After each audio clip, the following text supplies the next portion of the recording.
hello. Welcome to Not a Lawyer podcast. Thank you for joining today. Happy Sunday, everyone.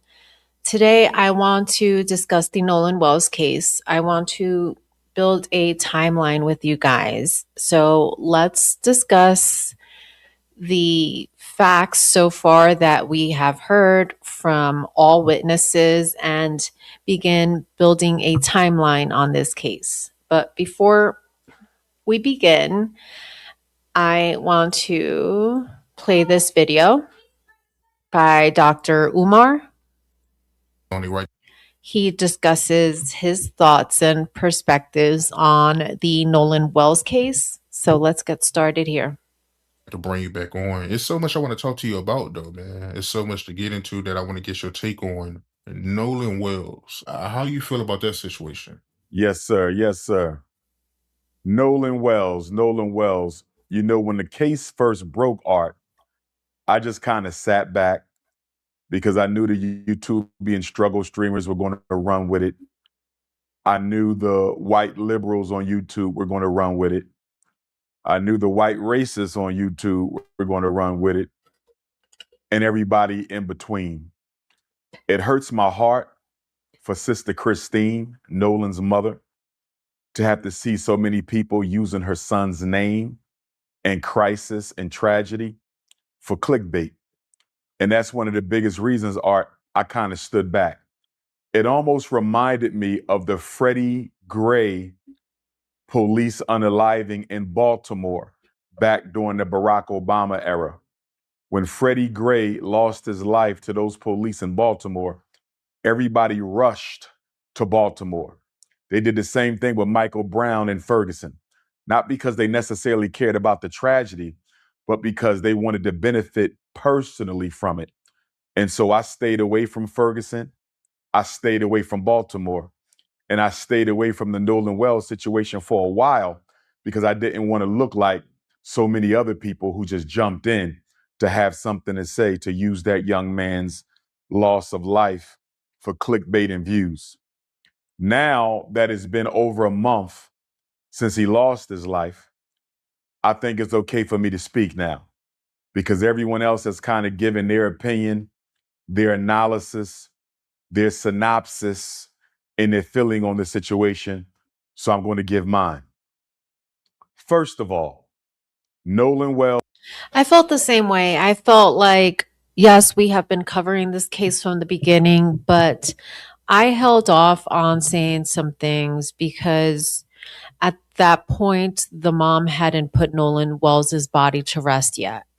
Um, so after his body was put to rest, we started covering this case more extensively. Javon, and I want Javon to hear this, and I want any other black person who was on Devil Horns Island that day to hear this. And I want any black person who was celebrating the 4th of July to hear this.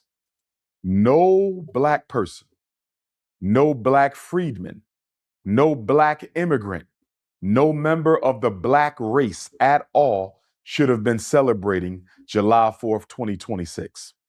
No one should have been celebrating America's 250th solar return. And why?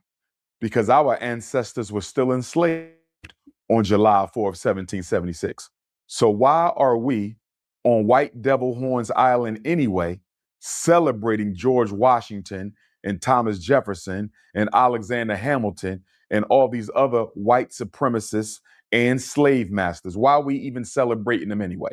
Nolan shouldn't have been out there. Javon shouldn't have been out there. No black person should have been celebrating the 4th of July, period. We would be enslaved for almost another century after America got her independence. So what are we celebrating for? To celebrate the 4th of July as an African is to celebrate the enslavement of your ancestors and the freedom of your slave masters. It makes no sense. Now, with that being said, I'm not blaming Nolan in any way, shape, form, or fashion for his loss of life. I'm just simply saying he shouldn't have been out there. Now let's take a closer look at this, Art. According to what I'm seeing, what I'm hearing, and what I've read, Nolan Warren, Wyatt, and Trayston left for Horn Island the morning of July 4th. According to Warren's own words that he offered during an interview with Officer B.T. Coon, that's Coon as in C-U-N-E, Coon as in K-H-E-W-N, Coon as in K-U-H-N, Coon as in C-O-W. He's not holding back. This brother is not holding back, calling Brandon Tatum a coon. Oh, Jesus. Coon as in K-H-E-W-N, Coon as in K-U-H-N, Coon as in C-O-N-N. So Warren did a sit down with Officer BT. And as we all know, He said coon at least 10 times. BT is white YouTube's pet monkey. He's white YouTube's pet monkey. So Warren sat down for an interview with white YouTube's pet monkey. And he said that they left for Horns Island the morning of July the 4th, and that it was approximately 30 of them spread across 3 boats. Okay. So let me stop right there. We still have not seen all 3 boats leaving the dock. We see footage, that surveillance footage. They are actually at Jax's house. We have yet to see the appropriate footage showing all 30 leaving that dock. Not to be dramatic, but you don't need. Okay. Let's skip this ad. Let's continue. Approximately 30 youth spread across 3 boats. They all went to Horn Island together. They arrived at approximately 11:14 a.m. to be exact. 11:30. So they left around 9-ish, 8, 9-ish, whatever the case may be. They left the morning of July 4th. They arrived on White Devil's Horn Island at about 11:30. So Correct. 3 boats, 30 youth, they went together. I'm not clear on whether the 3 boats came back together or not. That's another question that I have, Art. Did they come back together? Right. We also don't have footage of all of the boats returning. We're only seeing a handful of kids getting on a boat, according to the surveillance footage, at 9:53, 9:54 a.m. We don't have footage of them returning to the dock, for sure. Together the same way they left together, because I'm treating all 30 of those white youth and all 3 of those ships as crime scenes and as suspects. All 3 ships are potential crime scenes. All 3 boats are. That's correct. And according to our the official police report, only 2 boats were identified as part of the incident report, and only 1 boat we have GPS data for. Are potential crime scenes, and all 30 youth are potential suspects.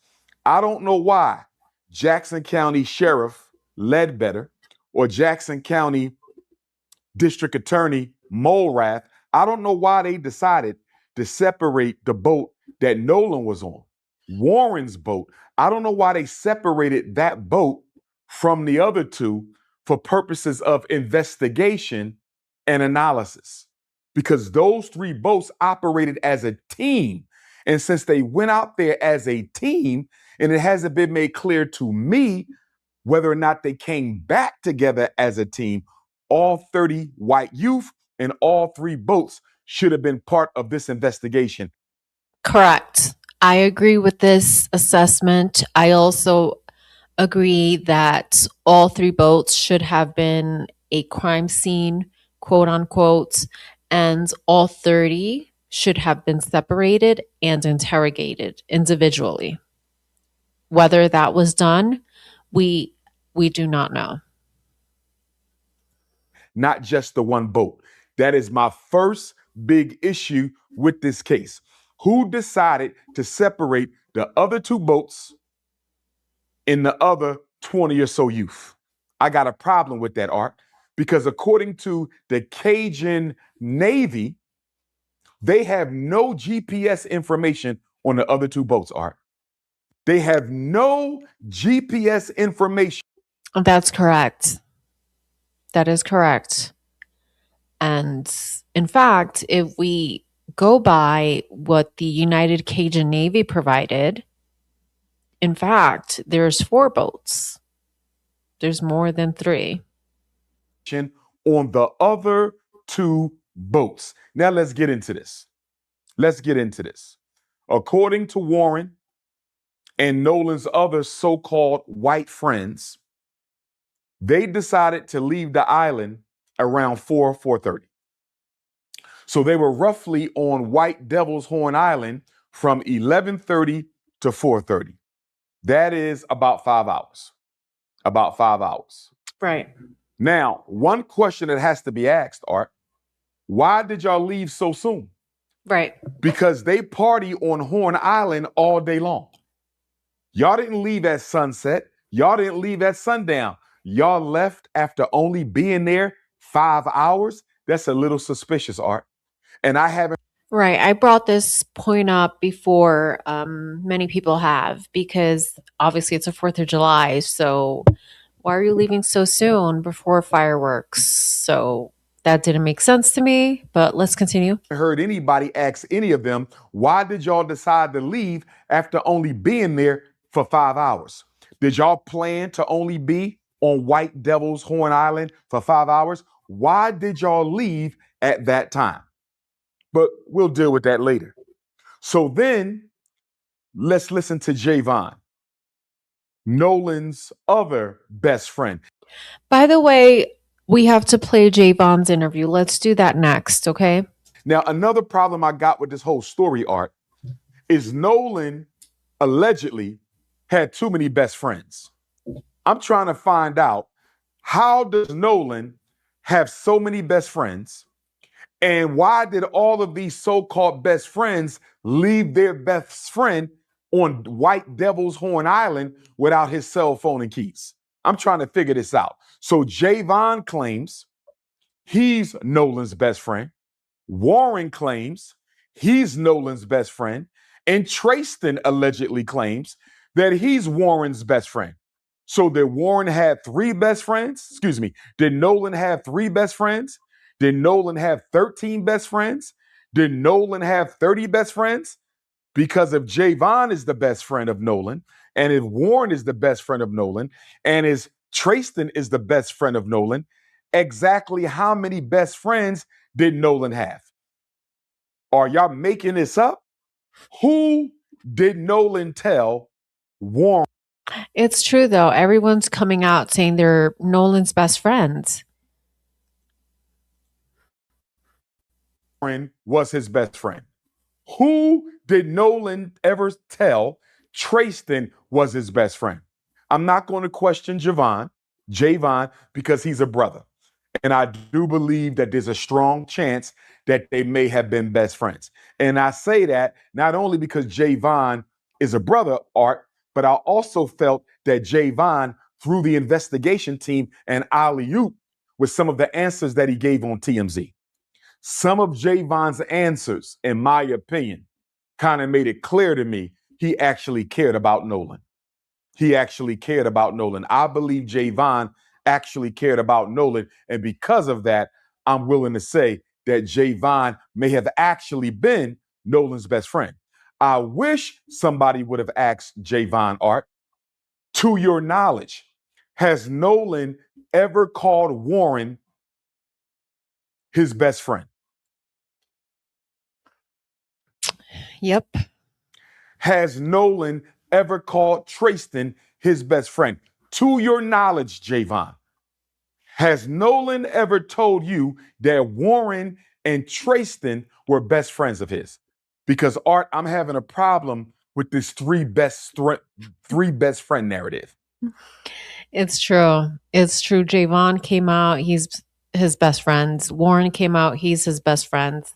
Jax came out, that's my best friend. Wyatt, that's my best friend. Tristan, that's my best friends. Really? How many best friends does Nolan have actually? And where was his true best friends when he went missing? Like, where is the true best friend here? Okay. I used to be 18 years old. You might have one best friend. You may have two. Don't get me wrong. If you all hang in a pack, you could have three best friends. But according to Javon's own words, Art, he didn't really hang around with them other guys too much. That's what I allegedly thought I heard him say. He didn't hang around with them guys too much. So if you got two or three or four best friends, you guys normally travel as a group. Javon seemed like he kind of spent most of his time with Nolan alone. I want to play Javon's interview after this. Just the two of them, not with Tristan and Warren. Although he knew them, it didn't appear that he hung out with them on the regular. So how could they all then be best friends? It's possible. I'm not saying it's not possible. I'm saying it's unlikely. So, according to Javon, Art, he saw Nolan at 3:40 on the island. So I'm going to, we're definitely playing Javon's interview, and we're going to notate the times he gives us. We're going to notate those times, okay? According to Javon, what I heard him say to TMZ allegedly was that he had another friend who was involved in an altercation and that he left Nolan at about 3:40 to go check on his buddy, because according to Javon, his buddy was on another ship and the parents of whomever on this other ship were trying to get him off the island. He's talking about Tristan. We read that article, the Rolling Stones article regarding Tristan and his altercation and his fight, the fight he had on the island. So he's talking about Tristan now. Because he was crashing out. Yeah. He never said who this friend was. He never exactly told us what happened. But he said, I left at 3:40 to go check on my friend on another boat because, quote unquote, well, these are not his words, I'm paraphrasing. He was kind of wilding out, crashing out, and he needed to help calm him down. Right. I'm paraphrasing. Okay. He said when he got back, Nolan was nowhere to be found. But my understanding was that Nolan was also,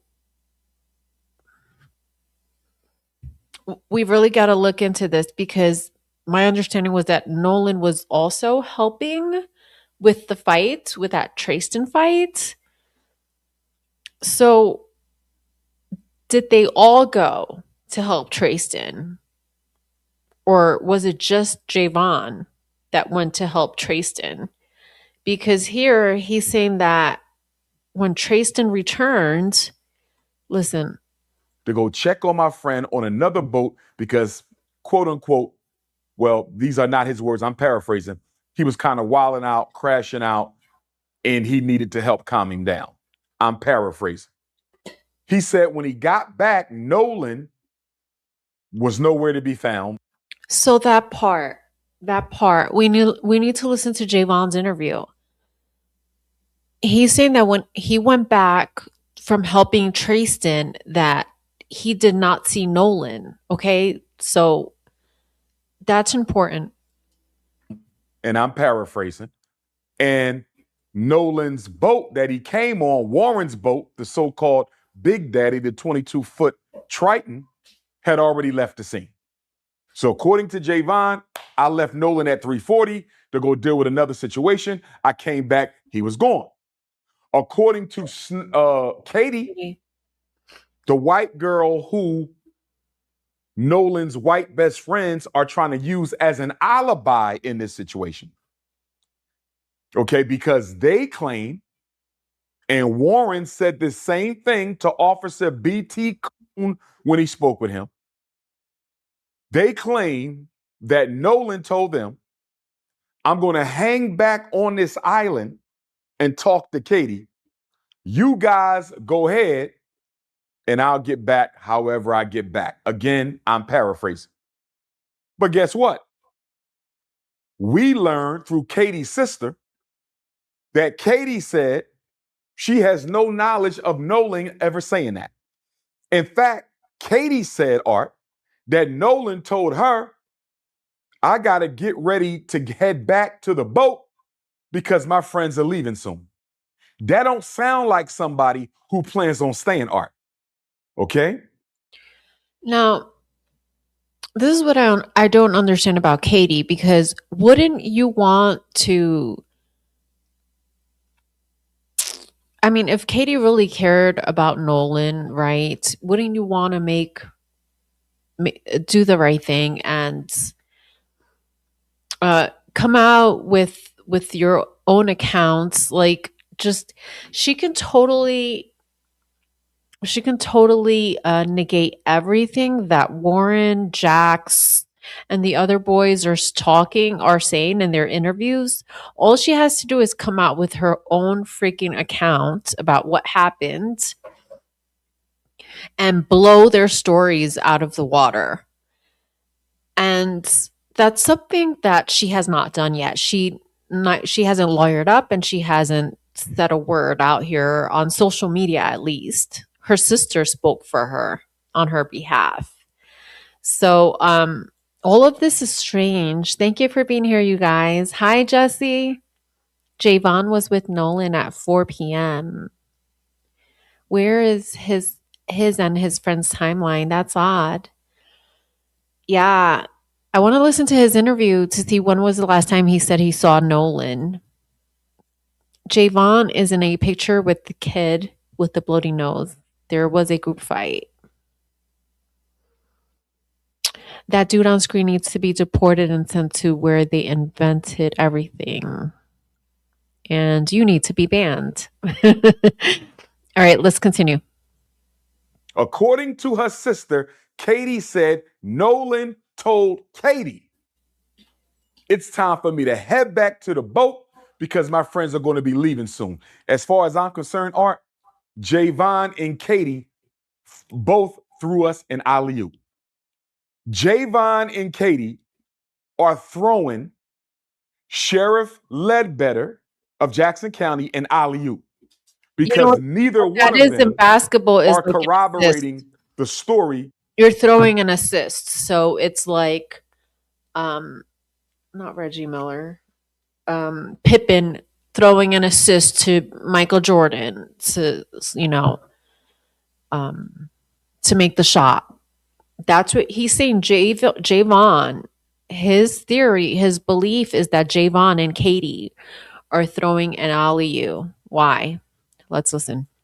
Javon and Katie are throwing Sheriff Ledbetter of Jackson County an alley-oop because neither one of them are corroborating the story of Nolan's white friends on that boat. In fact, Javon said, this ain't adding up. We need to listen to that. We do need to listen to that TMZ interview. Javon does say this ain't adding up. That's interesting, right? In fact, Javon said, this ain't adding up. Javon said, it's not like Nolan to say, you guys go ahead and leave me on this island and I'm just going to stay back to. Well, the mom also says that. The mom also says that in her last, this is the 4th press conference they've had. And that's also a really good one. They do say they do mention a few things that I haven't heard of yet in this investigation. So that's another good video to watch. Talk to this girl who I barely know. According to Javon, it don't make no sense. Javon ain't stupid, Art. That's his friend. He know damn well Nolan didn't tell them that he was going to stay back on that ship. And then Katie, I'm going to give a little bit of respect to Katie on this situation. Because as a white girl, Art, for her to come out and say that is not what happened, for her to come out and say that Nolan told me I got to get back to the boat because my friends are leaving, for her to say that, Art, that took a little bit of courage and honesty. That took a little bit of integrity. I agree. That's why when she first came out, I was like, protect Katie at all costs, protect Katie.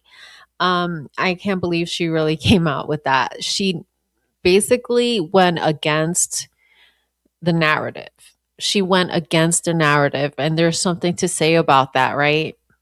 Is it to throw off the investigation or is it her integrity?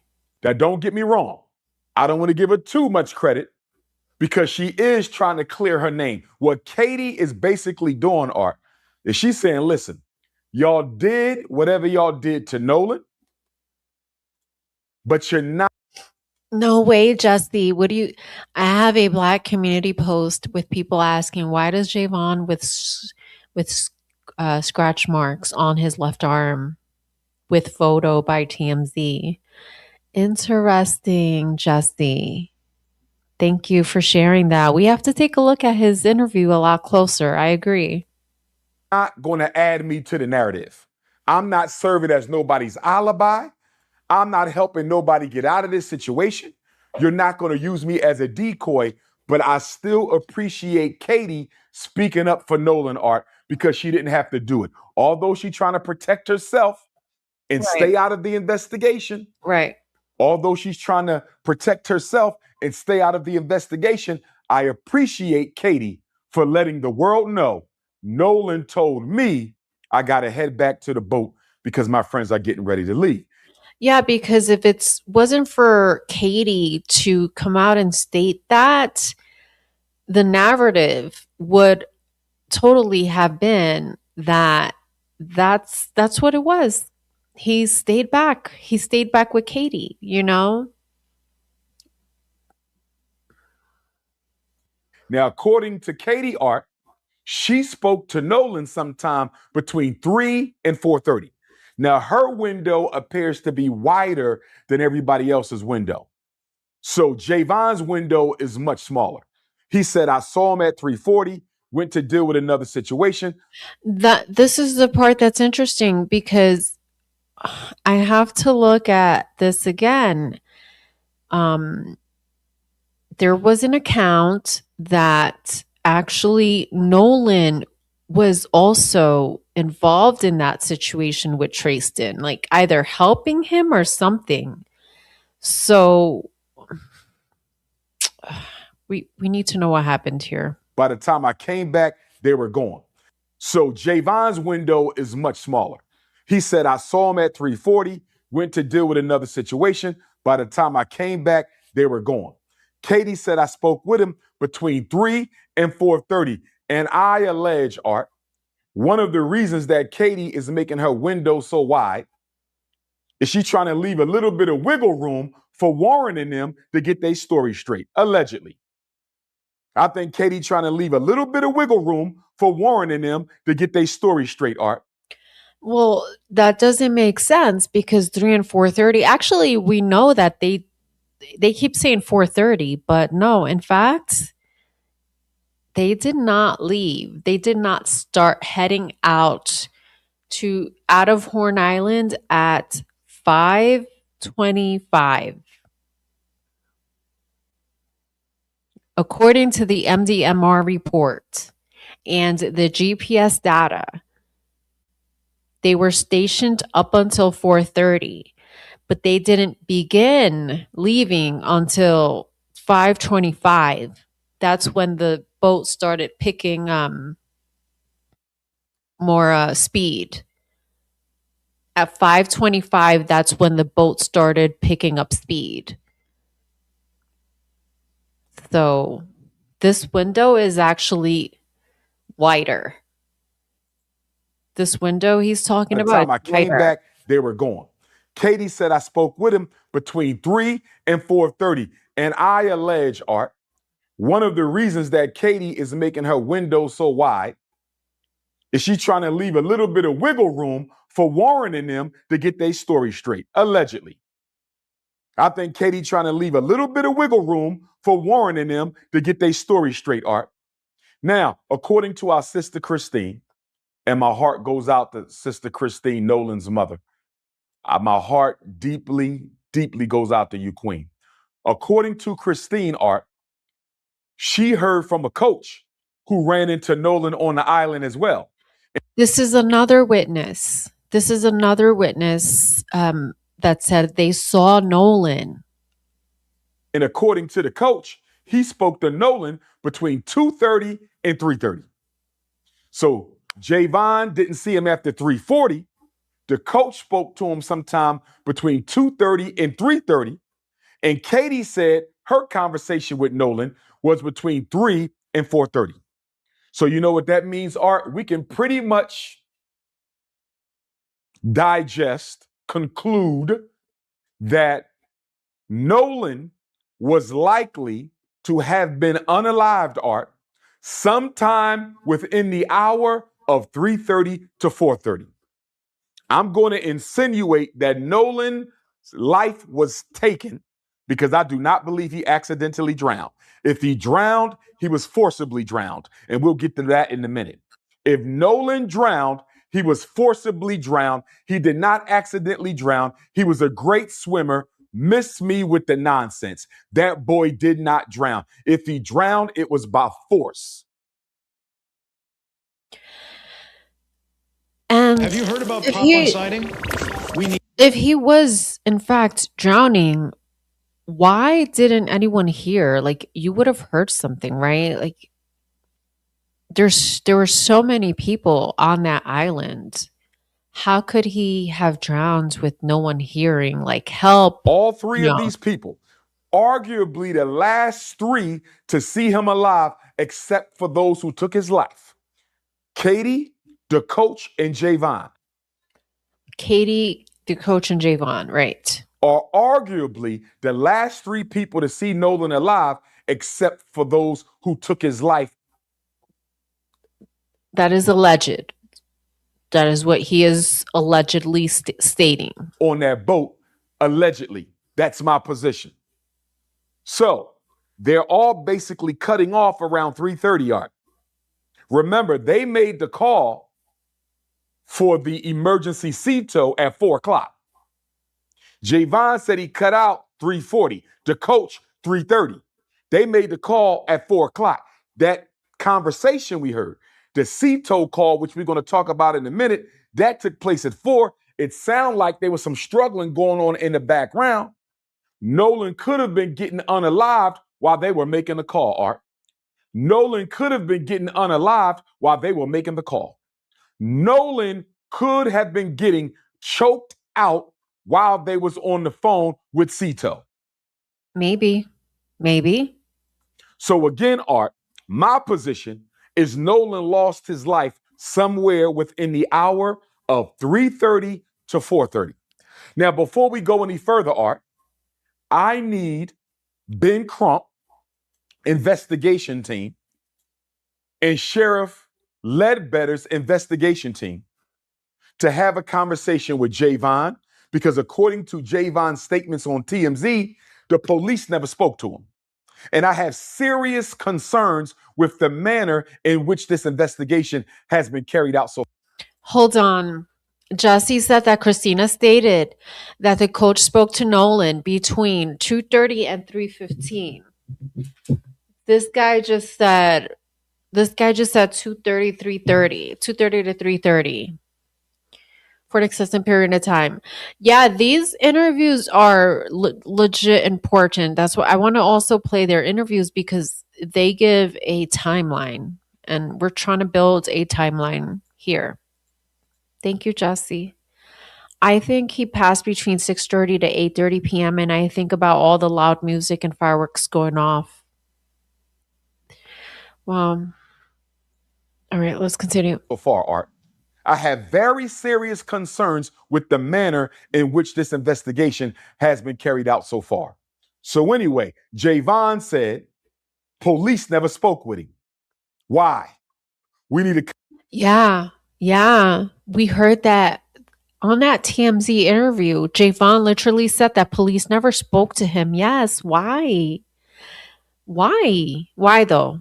For real. Conversation with Javon, not because I think he's a suspect. I believe Javon is innocent, but we need to find out what he knows. That's number one. We also need a conversation, Art, with the coach. Who is this coach that Sister Christine said contacted her and told her he had a conversation with Nolan Right. on the island between Right. 2:30 and 3:30? We need to find out what he knows. And according to Katie's sister, she is already cooperating with the authorities. But here's why those three got to be spoken to, Art. Not only so we find out what they know, Art, but did they see each other during their conversation with Nolan? Because Javon, if you was talking to Nolan and left him at 3:40, and if Katie was talking to Nolan sometime between 3 and 4:30, and if the coach was talking to Nolan between 3:30 and 4:30, Art, at least two of you should have ran into each other. Right. Did Were the you guys coach all see together? Javon? Seriously, no, this is a good point. So, were you guys in a group? Did you guys see each other? Because, yeah, you guys, all three of you guys, this is a very good point. Katie, Coach, and Javon are all placing Noland on the island between 2:30 to 3:30 is when the coach said.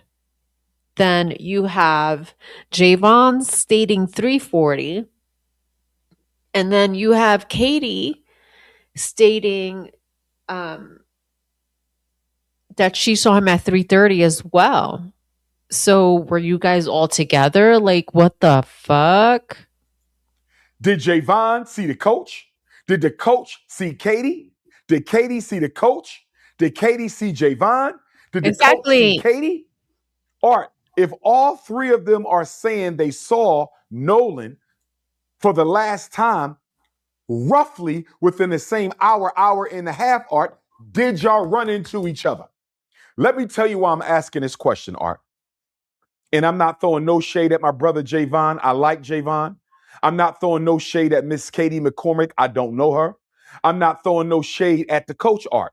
But the reason I need to know why all y'all put y'all time within the same frame and you may have not possibly seen one another, Art, are you guys keeping yourself out of the window Right, of right, right. witnessing? Right. This is, I mean, could it be? They're saying, hey, 3:30, because we know after 3:30 is when shit went down. So that's it. We last saw him at 3:30. After 3:30, I don't know shit. You know? This crime by saying you didn't see him after 3:30. Right. I want you to follow what I'm saying here, Art. I'm It's following. kind of interesting that they all saw him last at 3:30, Right. not after 3:30. Javon 3:40, roughly 3:30. My point is, Art, for all three of them to have the same exact time, if they did not see each other at all during these conversations with Nolan, are they pushing up the window of time during which they saw Nolan so they cannot be included in this investigation as a witness to a crime? In other words, Art, I don't think Javon had nothing to do with it. I know he didn't. But is he saying he saw Nolan a little earlier than he saw him so he can't be pulled into the investigation? I don't think Katie had nothing to do with the crime. But is Katie putting her conversation with Nolan a little earlier than it actually took place to make sure she can't be dragged into the investigation as a witness to a crime? Is He's it spitting possible facts. that the coach is putting his conversation with Nolan earlier than what it was, Art, to make sure he cannot get dragged into the investigation? I don't think they had anything to do with it, but they could have been a witness to a homicide, Art. They could have been witness to a homicide. He's spinning facts. He's like, wait, 3:30. Everything, it could have happened. So now it just leads me to believe that whatever happened to Nolan could have happened after that 3:30 time. I don't think they had anything to do with it, but they could have been a witness to a homicide, Art. They could have been witness to a homicide. If they did not see each other If none of those three people, the coach, Javon, and Katie, if they did not see each other at all talking to Nolan, if none of them saw each other talking to Nolan, at least two of them are lying about the time they last saw Nolan. Are you following me, Art? All I'm saying is I have my suspicions as to whether or not this convenient 3:30 cutoff window, I have my suspicions that this convenient 3:30 cutoff. Why are they all saying the same time? That's very interesting. When you have witnesses, we all know this, right? Law and order, we know. Freaking crimes unit. When witnesses all have a same time, 4 a.m., for example, Idaho 4, everyone has the 4 a.m. time down packed. It's a script. It's almost like it's scripted, right? The three o'clock cutoff time that they last saw Nolan seems almost scripted, allegedly. Window may have not actually been the time they saw Nolan. They may have saw Nolan closer to the time he lost his life. Now, stay with me, Art. I want to back up for a minute. And I want to say this to Brother Elmore, Nolan's stepfather. And I want to say this to Coach Tracy, who I believe was one of Nolan's coaches. Brother Elmore, the stepfather, and Coach Tracy, the coach, both said on national television, Art, that they don't think race played a role in this at all. Elmore, Tracy, two dark-skinned black men in Mississippi, and both of them said on national television, I don't think race had anything. They may have not wanted that heat, you know? They didn't want any beef whatsoever. They're just trying to find out what happened to Elmore, just wants to know what happened to his son, you know? To do with this case. I am disappointed in Brother Elmore. I am disappointed in Coach Tracy. How dare you help these young people avoid the Matthew Shepard and James Byrd Jr. federal hate crimes law, Art, by you. Oh, Jesse, Austin Metcalf. That's the Carmelo Anthony case. Who said that to you? I wonder, are they getting revenge for Austin? And my question is, who is Austin and why the word revenge? Could this be our motive? Well, that happened in Texas though. That's the Carmelo Anthony, Austin Metcalf. I've heard that rumor as well, but we don't know. I mean, really, that happened in Texas. How can you prove that, you know, it's a totally different demographic? This, you know, how do we know that that's related? That's weird. That's strange. But I did hear that before, you guys. I have always felt Javon knows something because Javon looks scared to me, especially in his first couple of interviews. Yeah, Angela, I'm going to check it out. It seems like he does, right? All right, let's play this. Saying you don't think this had anything to do with race, Brother Elmore and Coach Tracy. You are helping these white folks avoid federal hate crimes charges. I've thought about this. It's interesting. He's bringing this up. I've thought about this because what if it was a hate crime? What if it was about race? We actually don't know what happened to Nolan. We actually don't know. What if it was a hate crime, you guys? And let me tell you why this is important, Art. Let me tell you why this is important. Under the federal hate crimes law, Matthew Shepard, James Byrd, signed by Barack Obama, 2009. Under the Federal Hate Crimes Act, Art, you can go to jail for life. You can go to jail for life under the federal hate crimes law. So if you can go to jail for life under the Federal Hate Crimes Act, Art, why is Nolan's stepfather and coach telling white folks they don't think it had anything to do with race? I still love my brother Elmore. I still love my brother Coach Tracy. But would y'all please watch what comes out of your mouth during this investigation? Because you are undermining justice for Nolan. I hope you're listening, brother Elmore.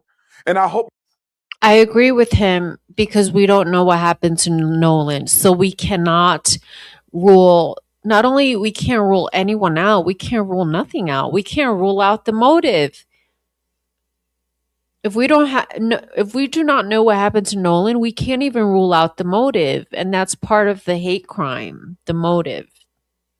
you're listening, Coach Tracy. You are undermining justice for Nolan by saying you don't think race had anything to do with it. How in the hell do you know? How do you know if race had anything to do with it? How well do you know these young people? It was 30 of them, Art. It was damn near 30 white youth spread across 3 boats. How many of them did Elmore know? How many That's true. There's a lot of kids. of them did Coach Tracy know? The exactly, we don't know the motive. There were so many kids out there. So how are you going to go on TV and say, I don't think it had anything to do with race? Why are you helping them avoid accountability for what they may have done? Right. It could also have been an accident. We don't know that. Right. We don't know if he, however, like if it was an accidental drowning, don't you think we would have known by now, you guys? Like, let's be real. Let's be real. If it was an accidental drowning, don't you guys think that we would have known this by now?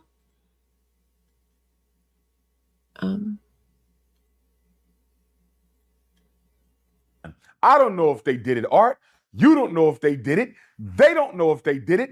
And they definitely don't know if it was motivated by race. What they should have said, Art, is what Javon said. And that's why I like the young brother Javon. That's why I like that young brother Javon. His mother. I want to play Javon's interview because he was asked, I can't believe he was asked this question, but let's continue. Sister Tashima, shout out to you. You raised a good kid. When TMZ asked Javon if he thought it had anything to do with race, Art, when TMZ asked Javon if he thought this had anything to do with race, he said, what? I don't want to answer that question. That's wild. If this is true, that's wild because not answering, you're already answering the question. By saying I don't want to answer it, you're legit. I don't want to answer that question. Perfect answer. Perfect answer. Or Art, they could have said, I don't know. Nolan's stepfather could have said, I don't know if it had anything to do with race. Coach Tracy should have said, I don't know if it had anything to do with race. No, it was never, the autopsy was never released.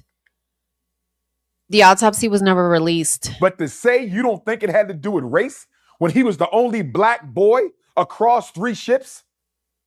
Are you out of your mind? Why would you say that and help them avoid the Federal Hate Crimes Act? Javon gave a better answer than those 2 black men. Wow. Javon, a child, gave a better answer than those 2 black men, Art, when he said, I don't want to answer the question. And shout out to Javon, Art. He's intelligent. You know why? Because by saying, I don't want to answer the question, he answered the question. Of course, race has something to do with it. This is the United States of America. Race has something to do with everything involving black people. The country was built on the backs of black people. It's maintained on black people. We are disproportionately represented in the criminal justice system, overrepresented in the unemployment line, under the poverty line. Of course, everything. So basically, what he's trying to say is that, let me continue this. In this country has to do with race. And I'm disappointed in us, Art, that we are so afraid to call racism what it is, that we literally got people asking us, when a white person takes the life of a black person, do you think it had anything to do with race? When a police officer takes the life or shoots a black person, do you think it had? Okay. I got a few questions. I understand like where he's going with this, because the fact the way this and the way this investigation was done, um you could say it's being treated unfairly from the very beginning, with Sheriff Ledbetter's statements to the media, immediately just ruling out foul play is suspicious to me. So, and it was also suspicious to the mom. It gave her pause. And let's hear what he has to say about Warren. With that infamous CETO call, Art, and I want to deal with, I got a few questions for Warren. I want to deal with that infamous CETO call, Art, and I want to deal with Sister Tashima and Sister Christine's visit to Warren's home to get Nolan's cell phone. I want to deal with them two in a minute, but before I go there, I got a couple questions. The mom, in the last press conference, mom also had a few things to say about the phone and the keys, you guys. They gave us more details on that part of it, which is super interesting. Questions for Warren and his white friends. Nolan's best friend, and Warren even called Nolan his brother, Art. He even called him his brother. He did say He that. said they spent the night together before they went out to White Devil's Horn Island, Art. The night before, July 3rd, they stayed in the same home. Right. How do you stay in the same home with somebody, Art, and leave them on an island? How do you sleep in this? Right. That's I didn't understand that part either. Because Warren stayed.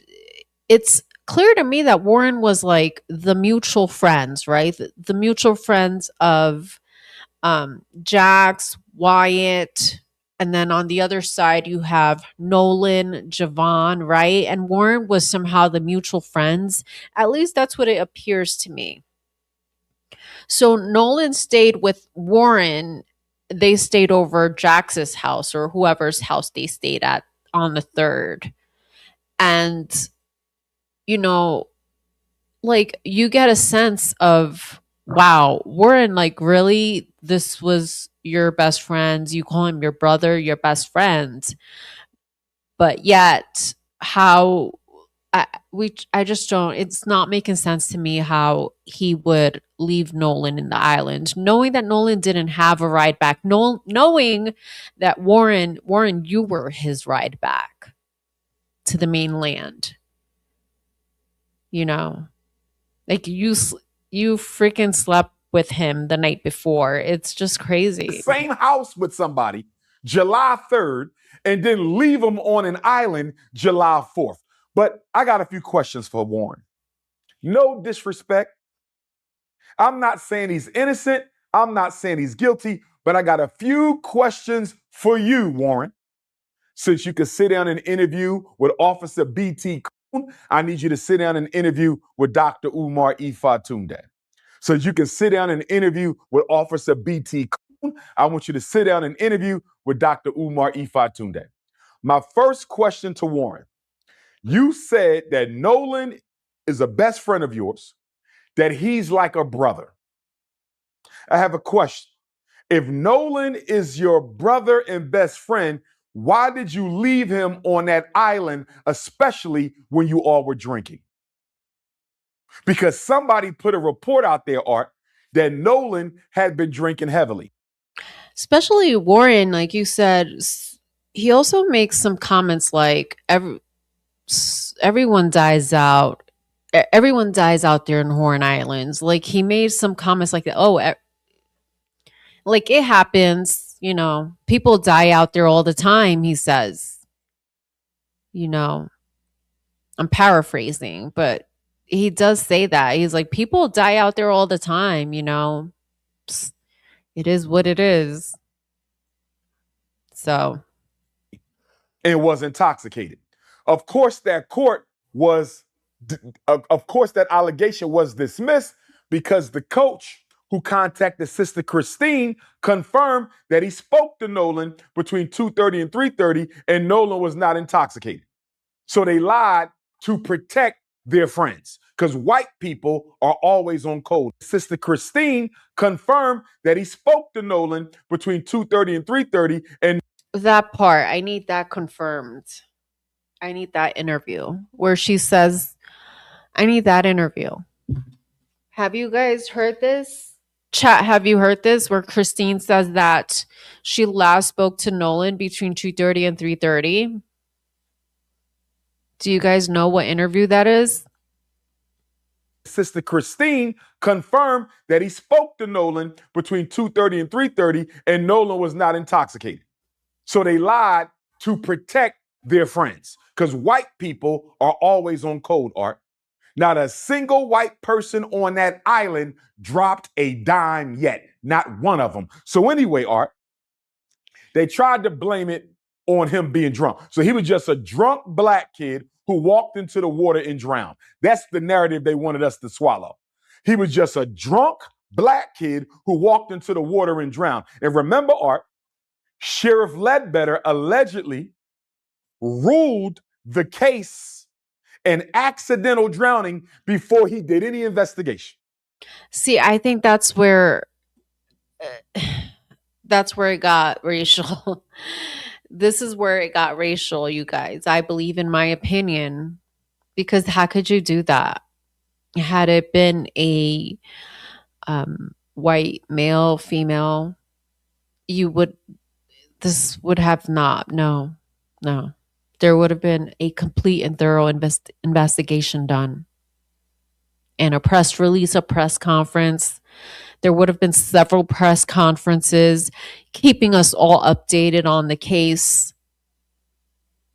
Mainstream media would have been all over it.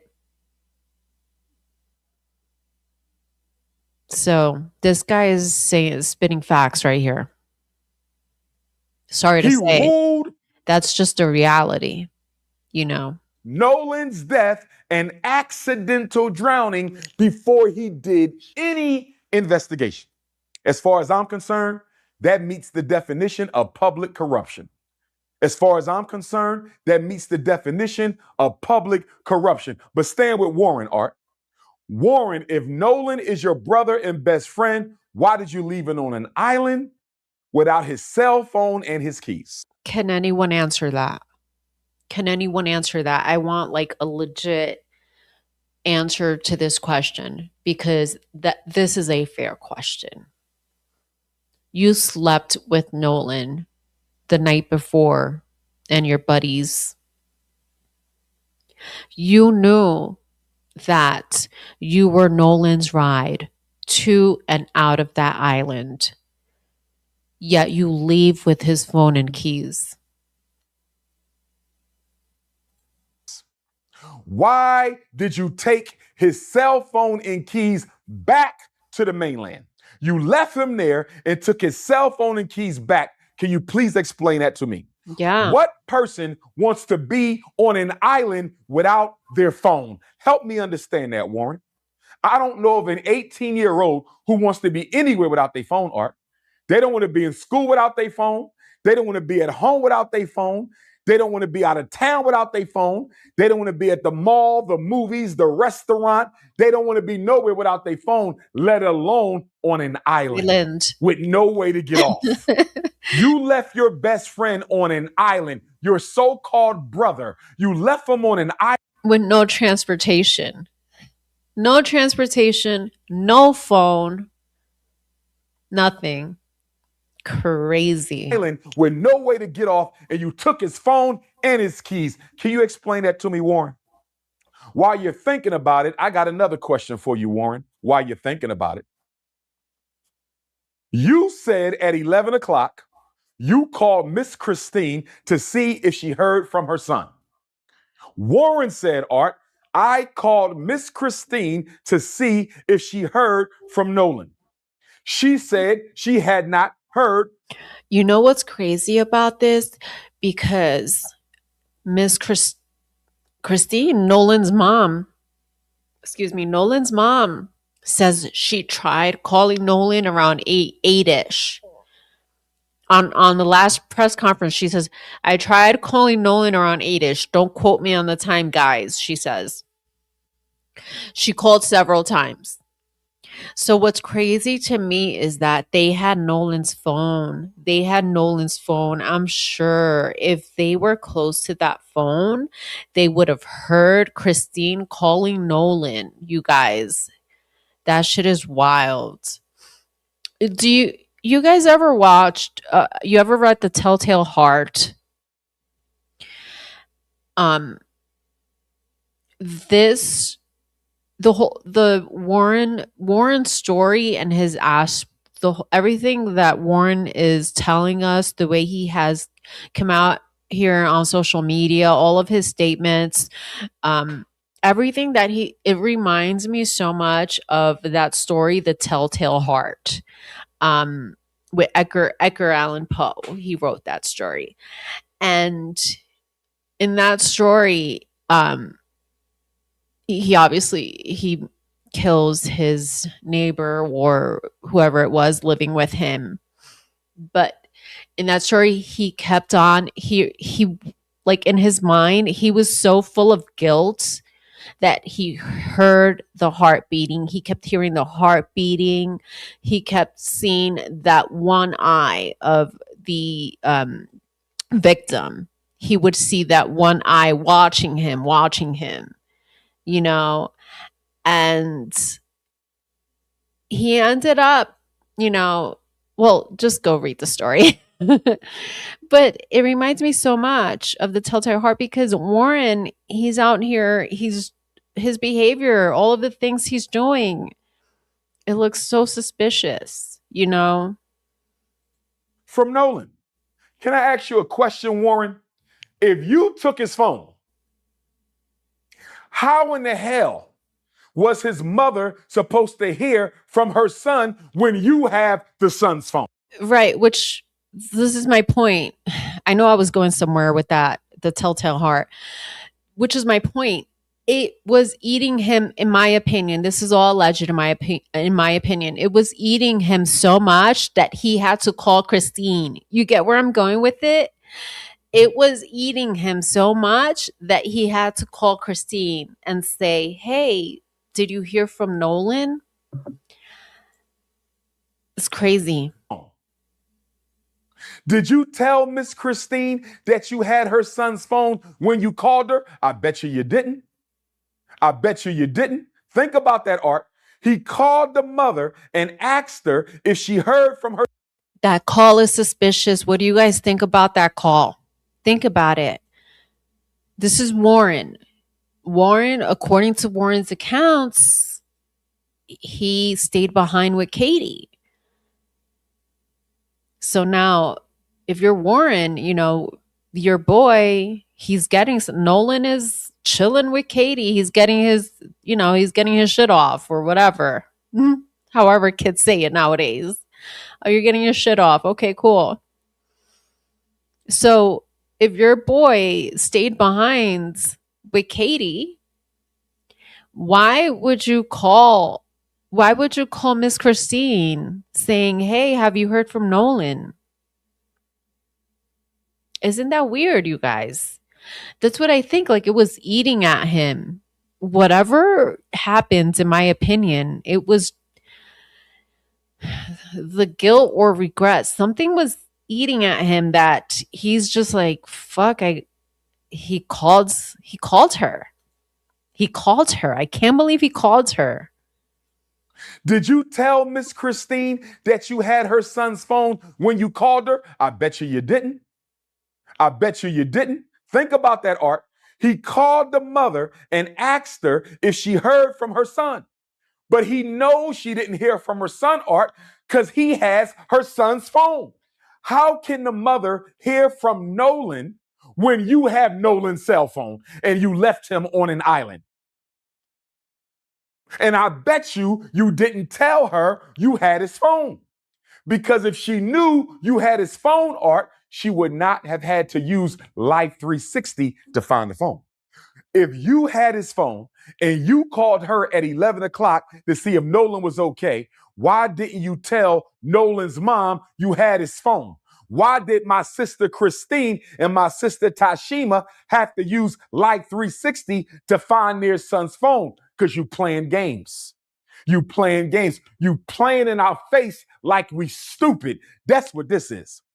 I don't know if he did it, Art, but he damn sure knows who do. I allege and I believe that all 30 of those white kids on all 3 of them boats know exactly which one of them did.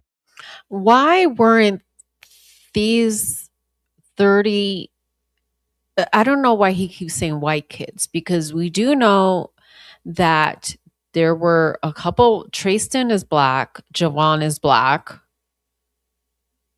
Okay, so that's at least 2 that I know of. So they weren't all white. But my point is, why weren't they all interrogated? Why weren't they all interrogated immediately?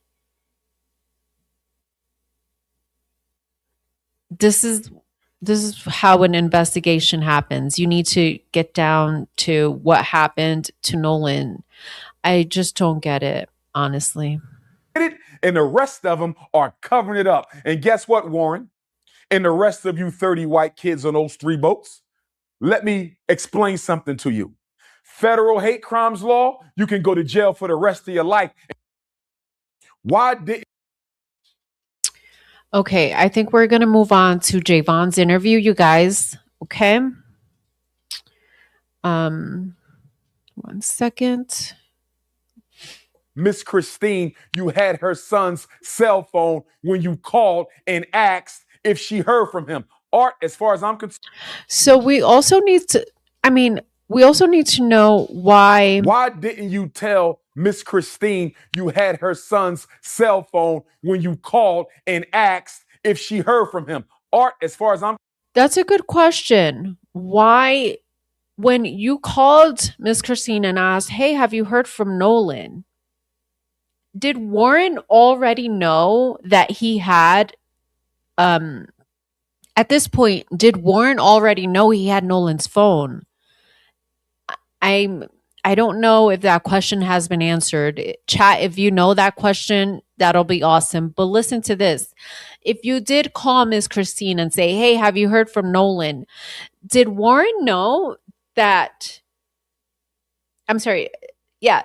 Did Warren tell Miss Christine, hey, I have Nolan's phone? Did he know that at this point?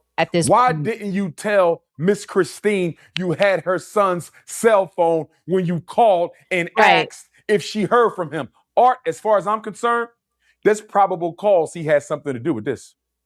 Art, I'm holding her son's cell phone. I left him on the island. I took his keys and phone. And I'm on the phone with the mom. I got his phone. But I'm calling his mother at 11 o'clock. Have you heard from your son? And I'm holding her son's cell phone, and I don't even tell her. Art, this ain't making. That call at 11 to mom doesn't make sense to me. It really doesn't. Chat, are you guys getting it? Let me know your thoughts. I want to hear like a solid explanation on why Warren, if Warren says by all accounts that Nolan was staying behind with Katie, why then would he call Miss Christine at 11 p.m. asking Miss Christine, have you heard from Nolan? I just want a legit explanation to this because it doesn't make sense. No sense. This ain't making no sense. No. And I want to know from Sheriff John Ledbetter, Art, Jackson County Sheriff, you don't have probable cause just off of that alone? Somebody calls somebody's mom asking if she heard from him while they have their phone and left him stranded on the island. And if you care so much about Nolan, Art, if he cares so much about Nolan, the so-called white best friend, Art, why did you wait till 11 o'clock? Y'all left the island 4:30. Y'all left the island 4:30. If you care so much about Nolan, why are you not calling his mother until 11 o'clock? It's pitch black outside at 11 o'clock, Art. It's pitch black. It's almost midnight. And on top of that, he said, "Oh, let me call."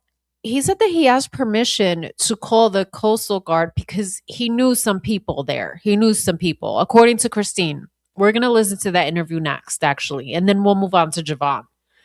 But because we're on this topic already, I want to listen to what she says in that press conference about the phone. So, where was I going with this? Yeah. And you wait till 11 o'clock to call his mom and ask her if she heard from her son. Not only that, she also says that Warren asked for permission to call the Coastal Guard because he knew some people there, right? So, that part too is a little suspicious, Warren, because if you think that he might have stayed behind on the island, then you have a boat. Why didn't you tell your parents or, call your dad and stuff and say, hey, if you're really worried about him, why didn't you go back out there and look for your friends if you're so worried? But he's supposed to be your brother and best friend. Listen here, Warren. I was born at night, but I wasn't born last night. I was born at night, but I wasn't born last night. And then I have a question for his dad too, Art. I don't know if you know this, but his dad has started an online fundraising platform for... Okay, yes, we know that as well. So let's listen to Nolan Wells conference. Let's listen to Christine and what she says about when Warren calls her. It's this one. No, actually, they're sitting down.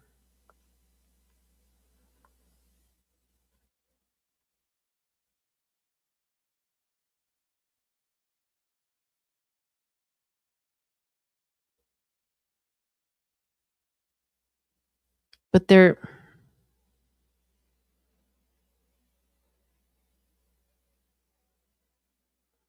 This one. Here we go. Yeah. Let's play it. If you got hit, even if you were not... Okay. And listen to what Christine says in the conversation. There you go. Here. I told Christine if we cry on this stage, it's okay because we're among family. Amen. So you take your time. Christine, I'm going to start with you. On Friday, July 3rd, Nolan made you dinner. And so as you're telling us about the last time you saw your baby boy, I want you to talk to us about who Nolan was and tell us about that day. So Nolan is and was an incredible soul. He was the person who, no matter where you were in life, what was going on, Okay, here we go. So This is the... And this is probably, I think, maybe around 8. Didn't have anything planned for the 4th. I'm not. So, and when I knew that, Okay. he leaves that day with, he drives his car. And he told us kind of a general, like, hey, we're going to go to the island. Like, we knew that, staying at Jack's house. And Jax was a friend I think we've met in passing before. And that's the thing, I always say there's a difference in meeting someone, knowing of someone, and then knowing someone. Knowing implies that we've sat down, we've had discussions about your hopes, your dreams, knowing you, okay, hey, he stayed the night at my house, which Wyatt, one of his friends, he had stayed at our house a couple of times. And then Jax, again, that was one I just maybe saw in passing a few times. There was only a handful of young men that we actually knew, like he grew up with. And when I say grew up, I'm saying from like first grade, they've known each other all through high school now that they're graduated. And that would be like Jalen and Javon, LeBaron. Those are kids that we knew. So it's been hard seeing all this kind of play out. Yeah. And, these are people that he considered friends. Yes. Dad, I want to ask you, because it was Warren Hudson, one of the people that he traveled with, who called to alert you all that Nolan was missing. Yes. So we know at 5:44, the boat returns, Nolan is not there. At 11. Okay, these timelines are important, okay? 5:44, boat returns back to the dock, right? Nolan wasn't there. Okay. 7 p.m., he calls to say Nolan is missing. I wonder if either of you, whoever wants to answer, what happened in those few hours that prompted Warren to be concerned? I'm not quite sure what would prompt him to be concerned, but all I can say is what I did that day. So me and my sister, we made an order of pancit, which is a Filipino noodle dish for one of our friends. They were having a big family get together, and we really didn't have anything planned for the 4th. So me and my sister are, cleaning up, and this is about 8. And she's like, hey, Nolan hasn't texted us. And that was the thing. Nolan was really big with communication with us, right? And so I call him, doesn't answer.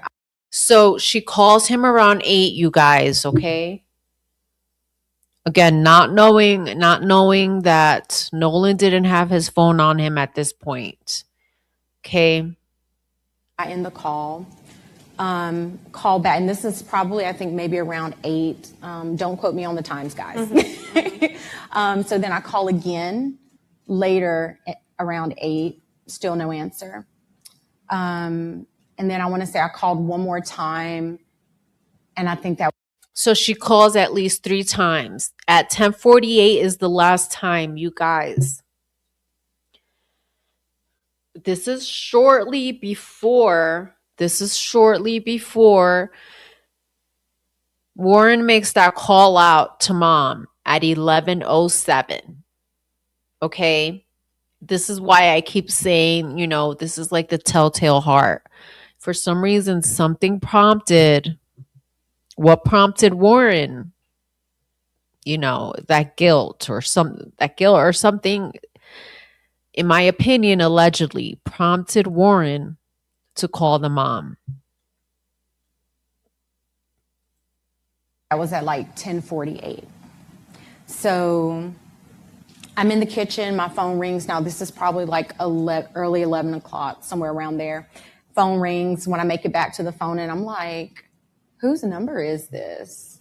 Because, we get weird phone calls sometimes. They didn't leave a message. Number pops back up. I pick up the phone because it says maybe Warren. And I'm like, Warren? So this is 11:07. So Warren called before 11:07, and obviously the mother didn't recognize his number, which tells me this is no best friends. Miss Christine didn't even have his number saved on her phone. This is no best friends, right? So she said, oh, it says maybe Warren. Okay, let me pick up. That's per my cell phone records.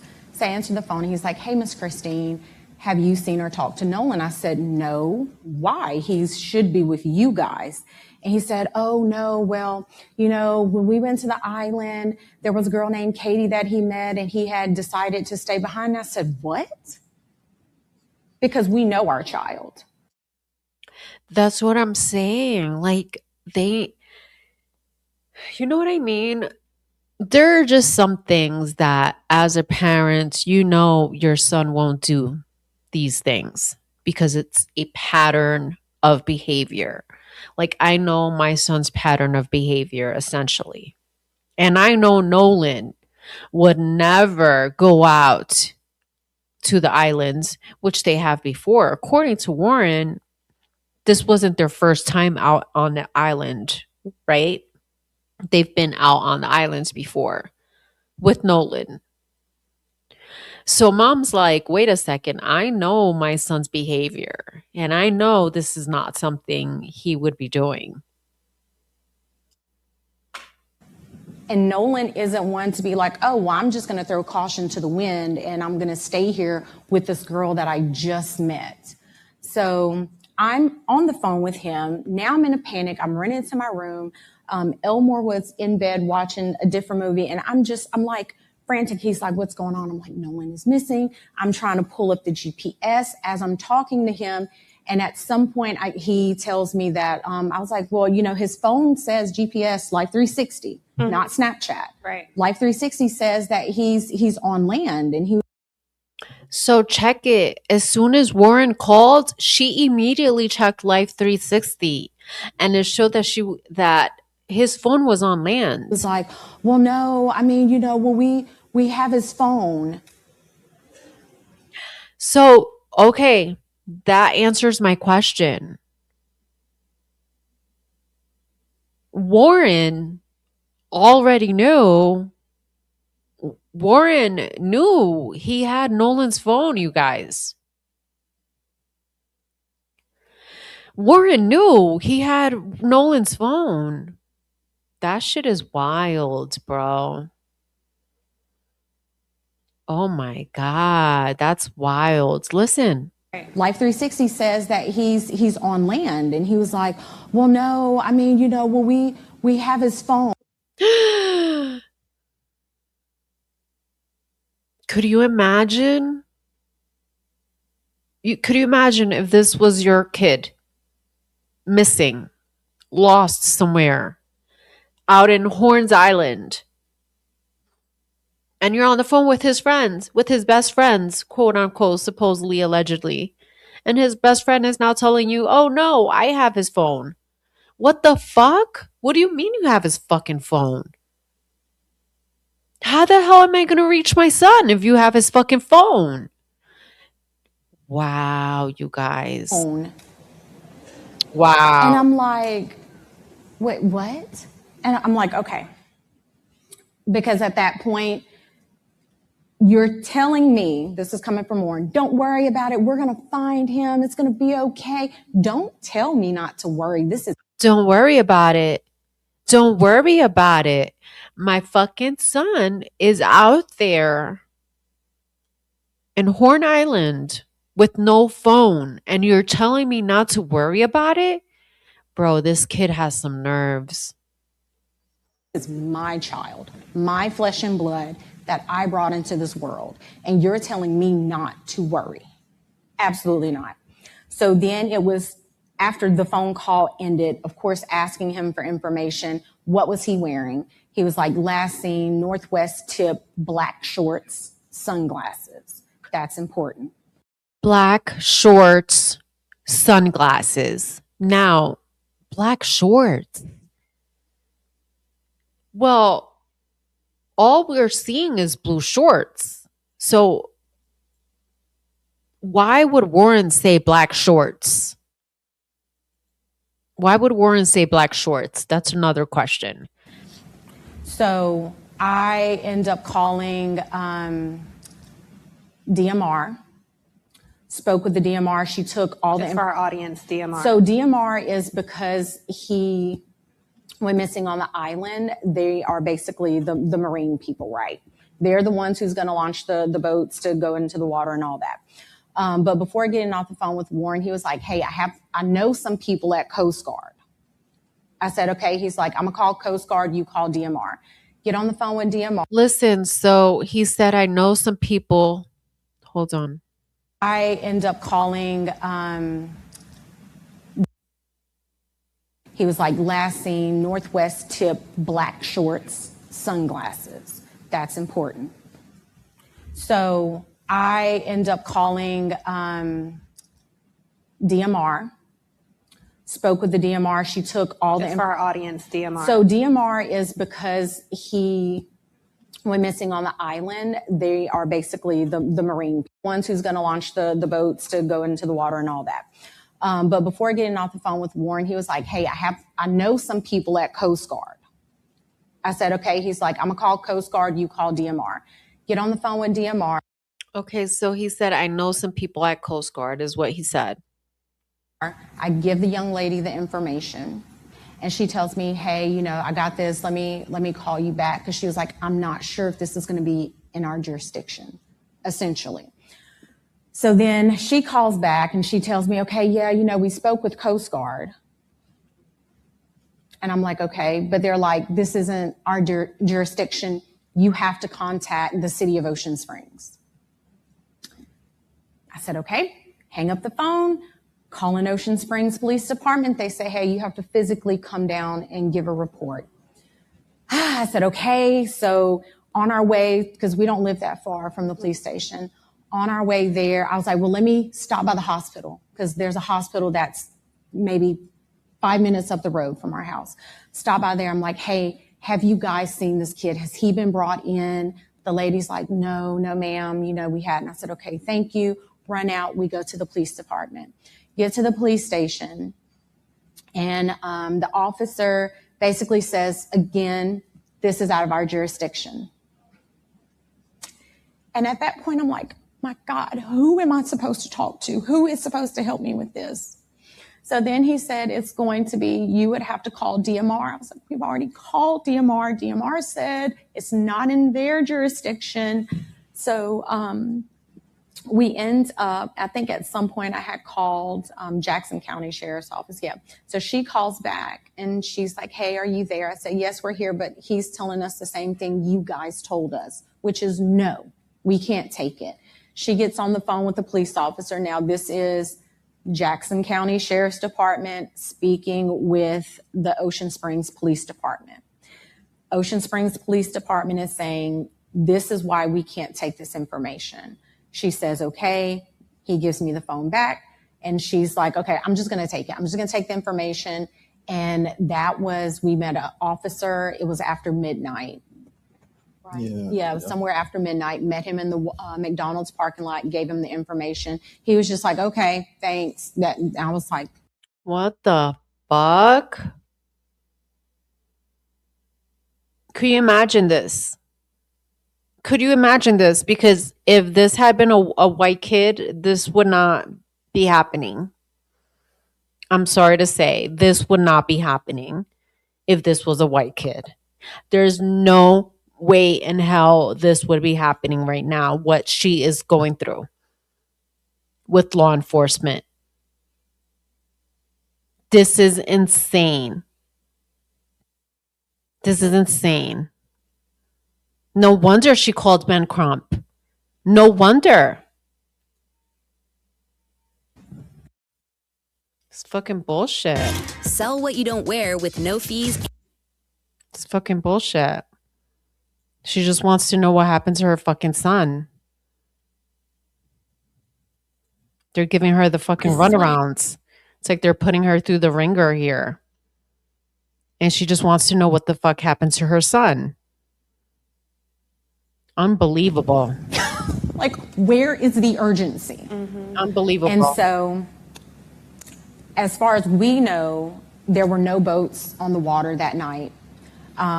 We actually, his high school football coach, Coach Bramlett, texted Elmore that morning. He said, hey, man, I got a boat. Because, again, we don't have boats. Let me make that very clear. We do not have a boat. We're not boating people. We don't do water like that, okay?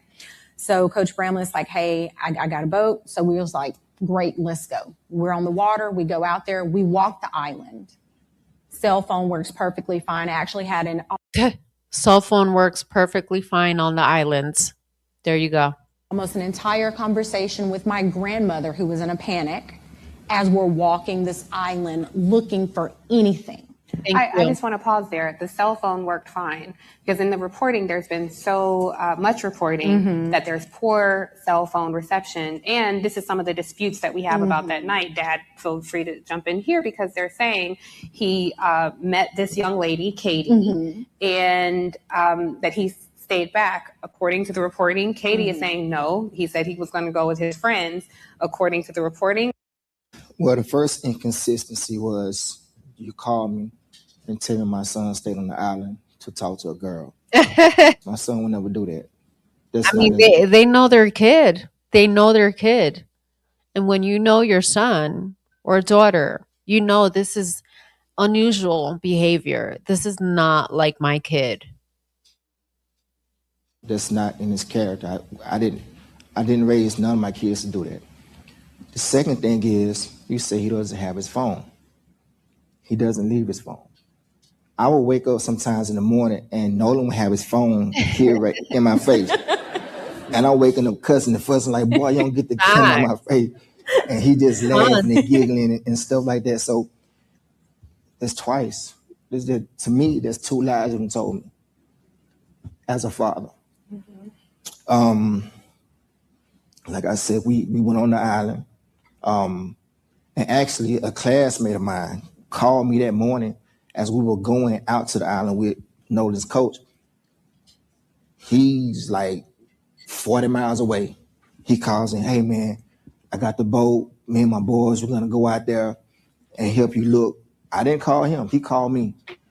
And we're going to start on this end. I said, well, we're probably going to start on the other end. So me, my wife, Coach Bramley, and a high school classmate of mine were the only, we were the first ones out there looking.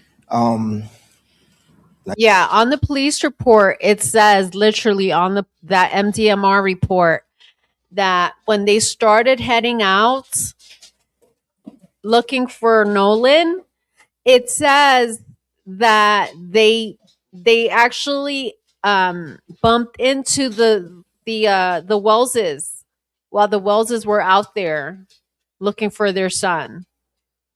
This law enforcement has done a terrible job from the very beginning. They did not give a shit. They did not give a shit. They didn't start searching for Nolan until noon time on the 5th is when they didn't start searching for Nolan. Like I said, we docked the boat, got out the boat, walked on the island. She had a whole conversation with her grandmother on the island. Got back on the boat, went back around the island. I guess that would be the north side, facing the Gulf of Mexico. I get another phone call. So my phone worked fine. So this whole thing about not having phone service, I don't know. I don't know if it's the carrier or what, but ours worked fine.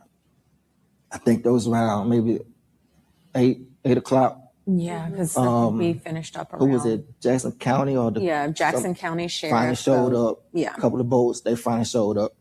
By that time. Wait, what are you saying, Miss Gigi? The guilt will lead to one of these kids eliminating themselves. The parents are doing their sons a disservice.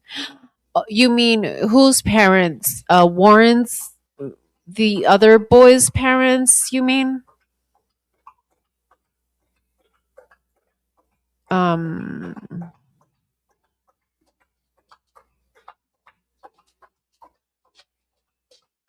Okay, let's continue. I was like, he's not out here. I was more focused that he was at someone's house. That was that's where my hopes and feelings were. So we left. The county stayed out there. My friend, he stayed out there because he called. He was like, well, we're going to stay out here a little bit longer. I said, okay, I appreciate it. So we leave. Then I would say maybe a couple hours later, my friend calls me back. Okay, here, let's get to the part. As far as getting, let's get to the part of the car keys, okay? Because that goes to Jax's house for the car keys. The car back. After we gave our report to Jackson County, the sheriff department that night,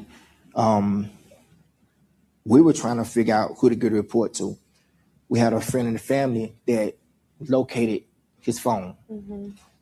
We wasn't there to get the phone, but apparently there was some kind of friction with getting his phone. Yeah. We don't know what the friction so was. the phone and the key were at the same location, which was Jack's house. Okay. And again, all of these kids share their locations on Snapchat. And so she was like, hey, I can go pick his phone up, not thinking that his car is there, you know, which she stopped everything she was doing. Her and the boys, they went out. Like, we were all out searching.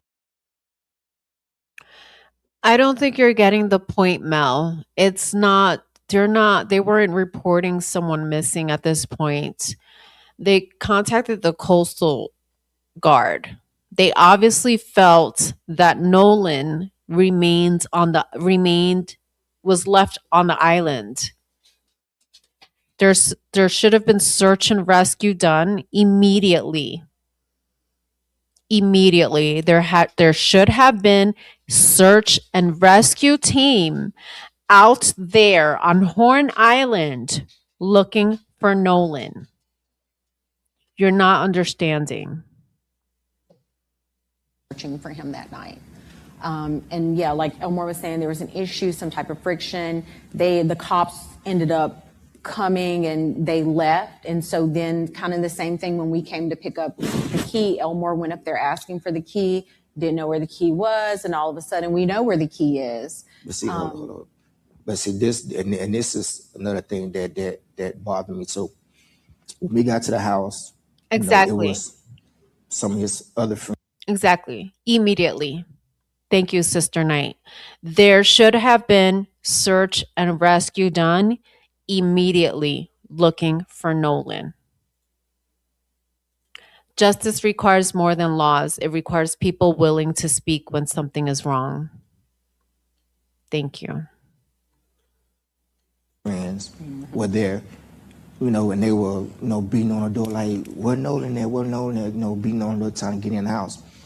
So I walk up to the door and I'm calming them down because for one, okay, you're allowed. Two, you're in these people's house. So if you tear these people's house up, that's beating on the door trying to get in the house. What Elmore is expressing is when he went to pick up the car keys, he wasn't alone. It looks like Elmore was with Nolan's true friends. I'm going to say true friends because they were fucking kicking that door down. So Elmore was like, hey, we have to calm down. Listen to what he's saying. He said, we have to calm down here. Everyone, like, this is interesting to me because this is coming from Nolan's true friends. If Nolan's true friends were ready to fight someone, they were ready to fight out there. So to me, it sounds like they sensed something was wrong. If this is how they approached Jax's house or wherever they were, they sensed something was wrong, right? Listen. They went out. Like, we were all out searching for him that night. And yeah, like Elmore was saying, there was an issue, some type of friction. The cops ended up coming and they left. And so then kind of the same thing when we came to pick up the key, Elmore went up there asking for the key, didn't know where the key was. And all of a sudden we know where the key is. But see, hold on. But see, this is another thing that bothered me. So when we got to the house, it was some of his other friends were there, and they were, beating on the door like they were beating on the door. So Nolan's real friends were beating on the door, is what Elmore is saying. Like, what the fuck is going on here? They were ready to fight. Listen. Where Nolan there? Where Nolan there? Where Nolan at? Where Nolan at? They said. So these are his true friends here. I walk up to the door and I'm calming them down because for one, okay, you're allowed. Two, you're in these people's house. So if you tear these people's house up, that's gonna be a whole nother issue. I don't want y'all bothering it. And three, I need you guys to calm down. And I need them to kind of trust me. Yeah, being adults, that's what he said. I need you guys to calm down. I need them to trust me. So calm down. He told them, right? So I get them out the house, And then Jax finally comes down the stairs, I guess in the room. Hair all messed up like he just woke up, whatever. I said, look, I'm Nolan's father. His car's outside. I need to get his car and all his personal effects that may be left over to it.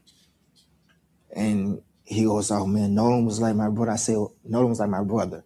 I said, well, if Nolan was like your brother, would you please go and get everything of his so I can get his car, I can go home. So he walks off. 2 or 3 minutes later, he come back. I don't see the keys. Okay. So I leave out the house, go back outside, stand by the car. So they didn't hand the keys immediately.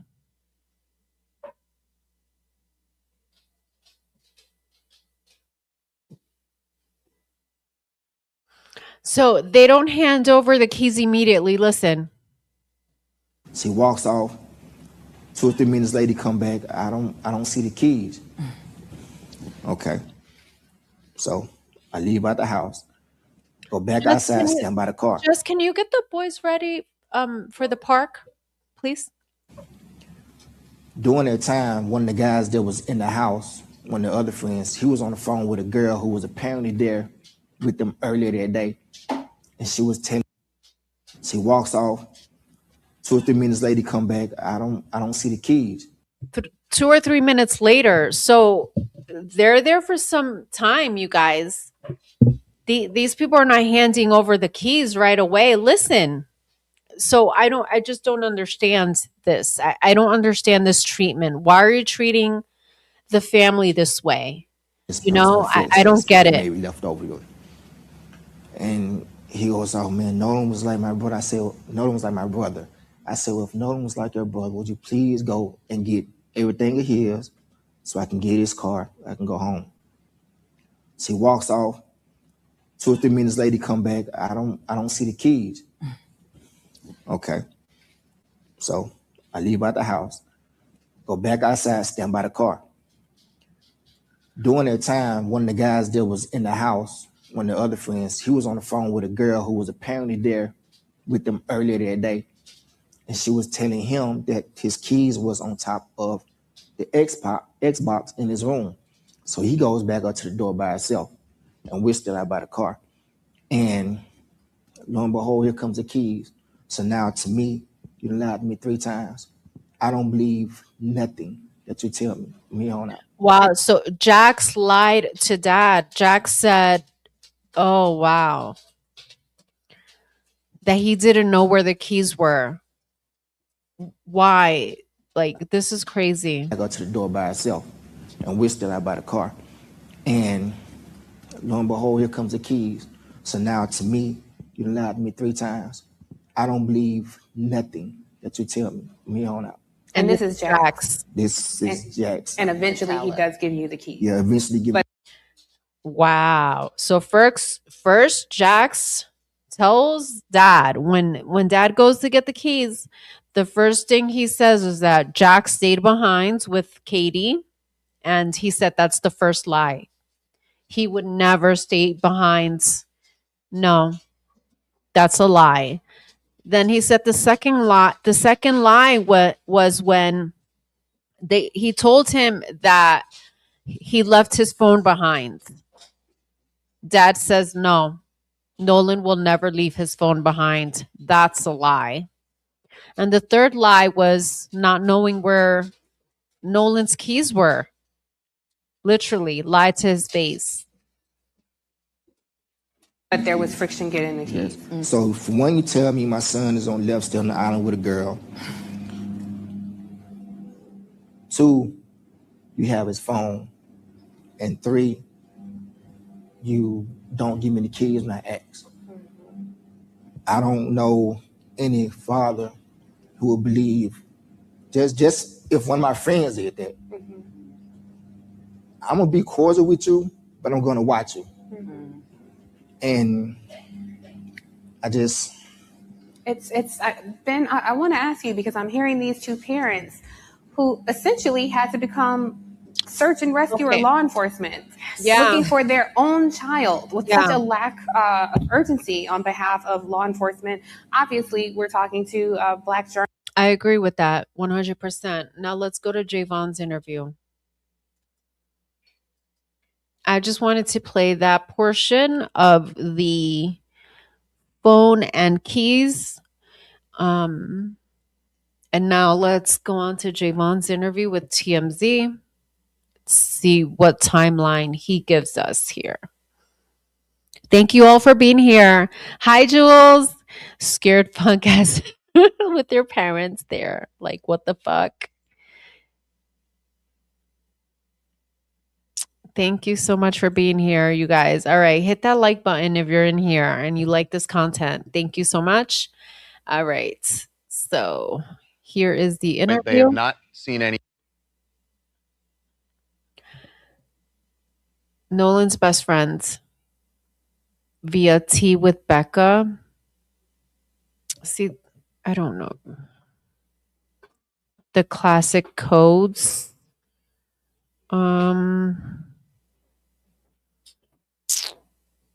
Open book.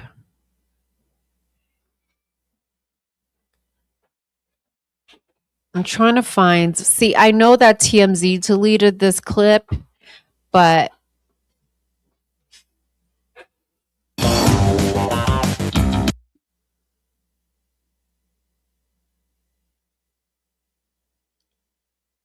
I know everyone took it. Hold on.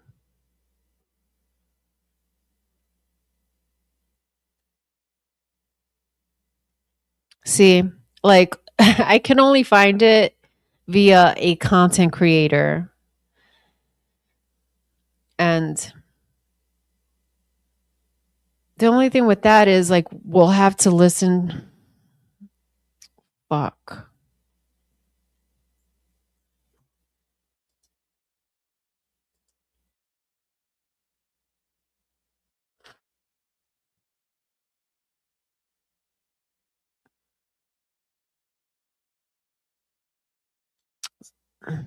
I guess I'm gonna have to play this one.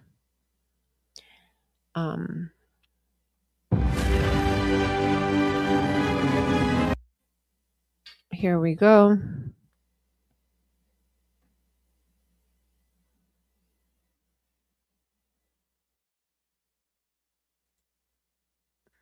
With Javon on TV. See what I mean?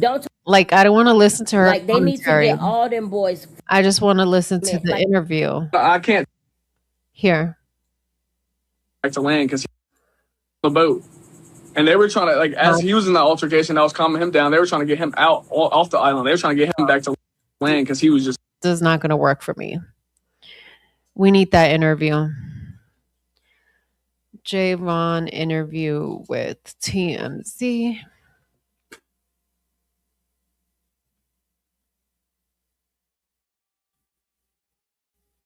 Actually on Horn Island that day, saw Nolan. Just see it. See, he's talking over it also. We seen they did. See? On a piss poor job. Yeah, I can't do it. I need the interview without anyone talking over it. Seen it.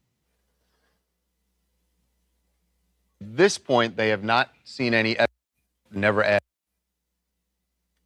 And these other people. Let's see so if this guy's talking it probably over was around. it.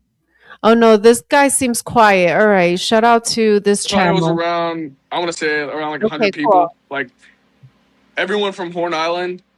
All right, we found a good one. Shout out to this channel, Black Gotti. We are going to play it. It seems like he's not providing any commentary on here, so let's play it. Ready? What's up, Skulls? Hello. I know TMZ is fake, but this interview is not fake, and we need to listen to the interview. Unfortunately, I know I can't stand them either. You can't take their reporting seriously. We can't, but unfortunately, they have this interview. So let's list open book. Oh, I love that channel, by the way. I've been following 100. Thank you so much for being here. I've been following Open Book. She dropped some nuggets. I tagged you in a post under Steve's name. Okay, here we go. Let's play it. That everyone at Horn Island, like 100. Describe your interaction with Nolan that day on the island. Okay, yeah. So it probably was around, I want to say around like 100 people. Like everyone from Horn Island, everyone at Horn Island, like that live on the coast, were there pretty much. Obviously, it was older people. There's a lot of people there, like honestly. But I seen Nolan whenever I got out there out there around 11 o'clock. I had walked down to their boat. I had seen him, and it was like a whole bunch of people. I didn't expect it. So I seen Nolan. As soon as I seen Nolan, he's like, "Hey, bro, what you doing? Like, I love you, dog. I love you." And then we were just hanging out, chilling, just having a good time. And then so I want to say around 3:40, 4 o'clock, altercation had happened between one of my other friends. I want to say 3:30, 4 o'clock, he said. Listen, 3:30, 4 o'clock, he said. Altercation had happened between one of my other friends. I don't want to say his name, but he had got an altercation. So I went and checked on him, chilling, just having a good time. And then so I want to say around 3:40, 4 o'clock. 3:40, 4 o'clock.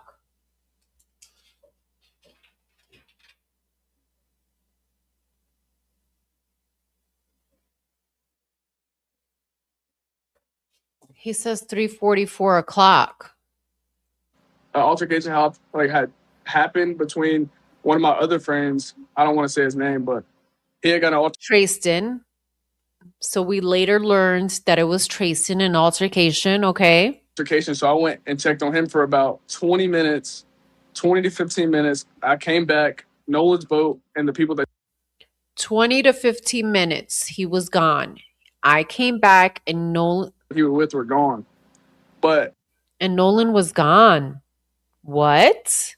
20 minutes, 20 to 15 minutes. I came back, Nolan's boat, and the people that he was with were gone. But the thing about the two boats that I said, there were two boats. He said, and the people he was with. So it's important to note that Javon is stating that Nolan wasn't with Javon. Nolan was with this other group of people. 15 minutes. I came back, Nolan's boat, and the people that he was with were gone. But the thing about the two boats that I said, there were two boats tied up. So therefore, I didn't know which boat Nolan exactly was on because they were both tied up. Javon, have you seen the video that's been going around? He doesn't know which boat Nolan was on because they were both tied up. Social media where people... So when he went back, the boats were tied up. Hold on. And then we were just hanging out, chilling. Hold on. Let's go. 1 o'clock. I had walked down to their boat. I had seen him. And I was okay, so he saw him at 11 first, originally. There, pretty much. Obviously, it was older people. There was a lot of people there, like, honestly. But I seen Nolan whenever I got out there around 11 o'clock. I had walked down. So he said he saw Nolan at 11 o'clock. Okay.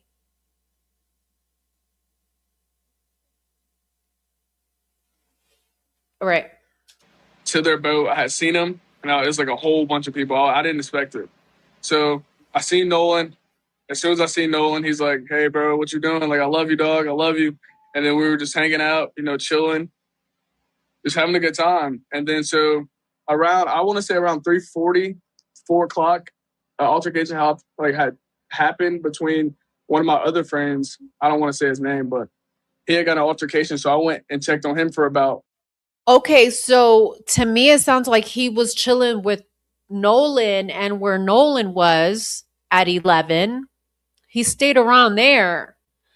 This is what it sounds like to me, that he stayed around there where Nolan was. And then he moved. When there was an altercation, that's when he moved from where he was with Nolan. According to this, listen. Happened between one of my other friends. So he says they were chilling. And then so chilling, I want to say around 3:40. They were chilling, just having a good time, right? So he saw Nolan at 11 a.m. I am taking this as he was in that same spot, right? Around the same spot with Nolan, where Nolan was around that time. And then something changed. Something happens. And this is where it changed. What happens? 4 o'clock. So around 3:40 to 4, this altercation happened and something changed. Altercation had happened between one of my other friends. I don't want to say his name, but he had got an altercation. So I went and checked on him. So he left. So all of a sudden, he is no longer where Nolan is. This is what he's telling us, that he left. So now you no longer have eyes on Nolan, right? This is what you're telling us. At 3:40, that's it. You left. Okay? For about 20 minutes. This makes sense. This kind of ties into what Umar was stating, that Dr. Umar guy. He basically, essentially what he was stating is that at this time, 3:30, 3:40, everyone magically wants to create this narrative that they last saw Nolan. That's it. 3:30, 3:40. Because then I went on to do other things. Sorry, I wasn't there. I went on to do other things. Now I'm going to help this other dude with an altercation. So I'm no longer, don't put me next to Nolan, because I'm no longer there, is how I'm taking it. 20 to 15 minutes. I came back. So he went to this stupid altercation, and now he says, oh, 20 to 15 minutes. That's all I took, right? Like Nolan's boat and the people that he was with were gone. So within 20 to 15 minutes, that boat is gone. There's a problem here. There's a huge problem here.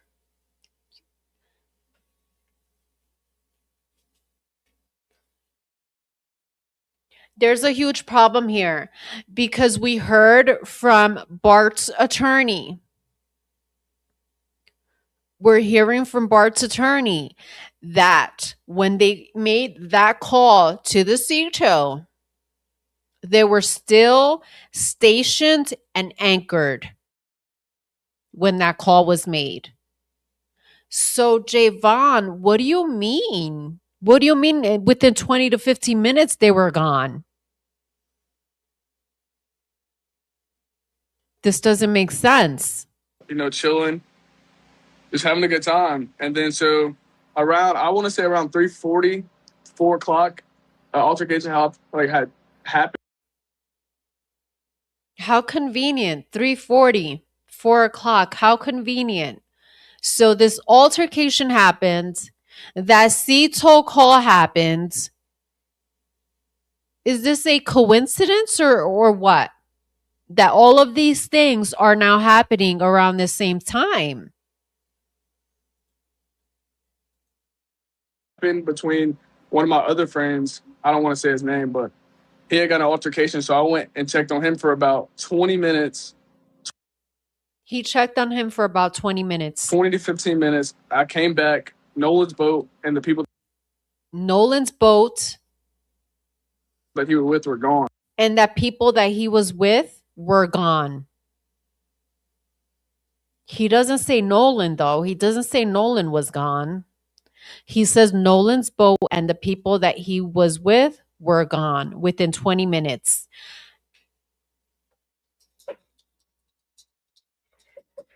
How could that be?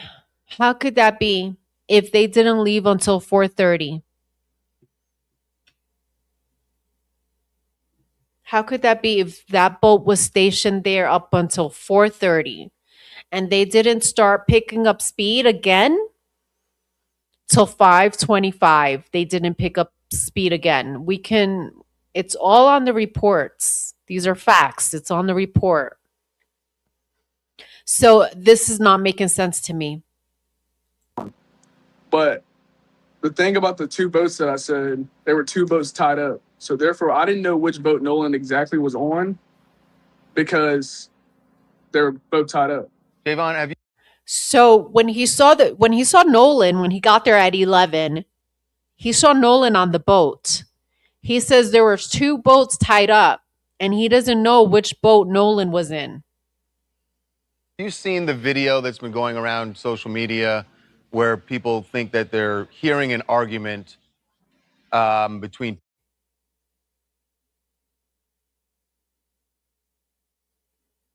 people and they're wondering whether or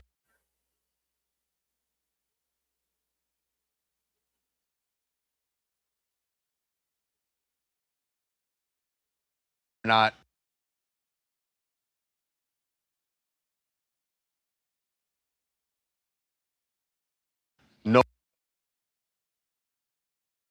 Nolan is one of the people in that argument? You just described Let me screenshot this real quick. that you had another friend, not Nolan, another friend who was in and got into a dispute. Is that video the other argument that you were talking about? Yes. So, but is that Nolan in the video? I can't tell. It's too far away. But in that video, I feel like the voices are too clear. Like from the side, it's too clear for it to be that far away, for it to be Nolan arguing. And then also that altercation, it sounds just like my other friend that got going around social media where people think that they're hearing an argument between people and they're wondering whether or not Nolan is one of the people in that argument. You just described that you had another friend, not Nolan, another friend who was in and got into a dispute.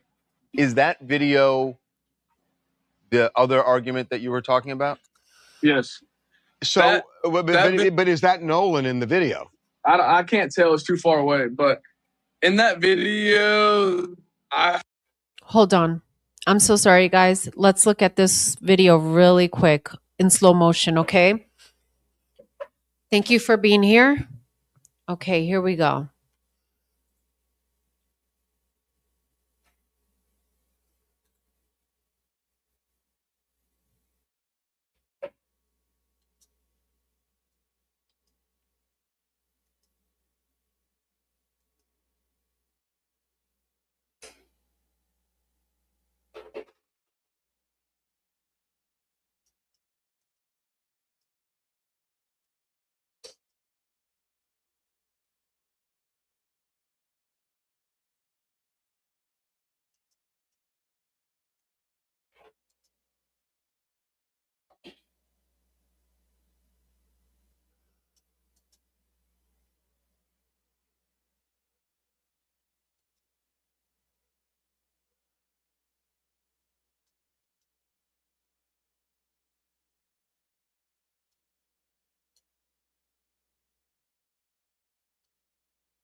Okay, so this is the video they're trying to point out that there was an altercation going on here. And screaming, right? So they're going to ask Javon, was that Nolan screaming? Okay, let's play it. Ready? That you had another friend, not Nolan, another friend who was in and got into a dispute. Is that video the other argument that you were talking about? yes. So, but is that Nolan in the video? I can't tell. It's too far away. But in that video, I feel like the voices are too clear. Like from the side, it's too clear for it to be that far away, for it to be Nolan arguing. And then also that altercation, it sounds just like my other friend that got into an altercation on the boat. And they were trying to He said it's too clear to be Nolan. It's too clear to be Nolan. How does that make sense? Let me back it up. It sounds just like my other friend that got into an altercation on the I can't tell. It's too far away. But in that video, I feel like the voices are too clear. Like from the side, it's too clear for it to be that far away for it to be Nolan. Oh, so what Javon is stating here is that Nolan was far away. No, Nolan wasn't anywhere near the altercation. This is what Javon is he's wanting to place Nolan far away. Nolan wasn't nowhere near the altercation. That's what Javon is stating. I don't know, you guys. I need to go back to those interviews because my understanding after listening to Warren's interview with Brandon Tatum, I don't know what led me to believe that Javon was also helping Tristan. I thought Nolan was also helping Tristan when Tristan got into that altercation. But it appears that it was Javon who went to help Tristan. And now Javon is saying that no, Nolan stayed behind. So while this altercation when Tristan is happening, Nolan is nowhere near that. That's what Javon wants us to believe.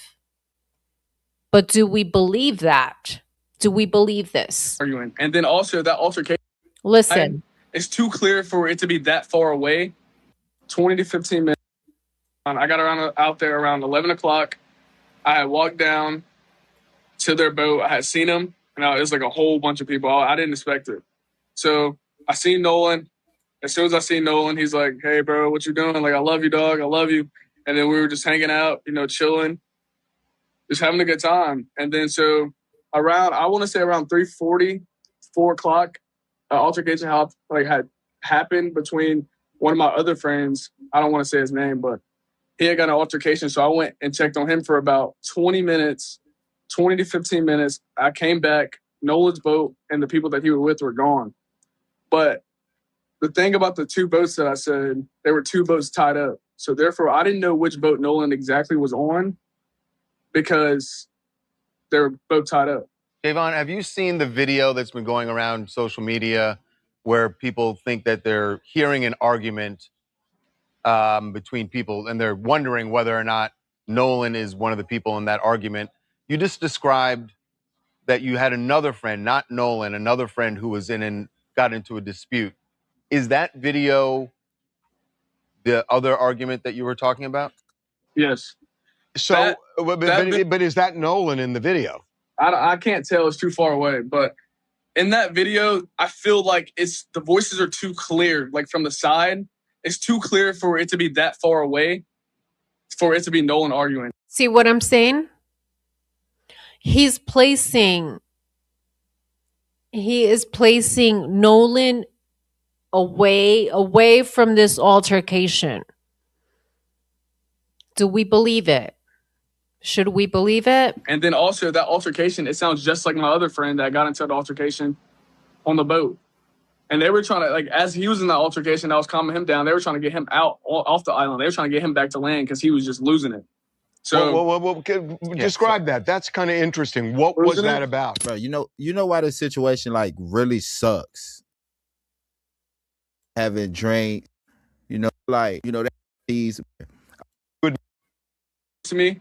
And so it's hard with you and your friends.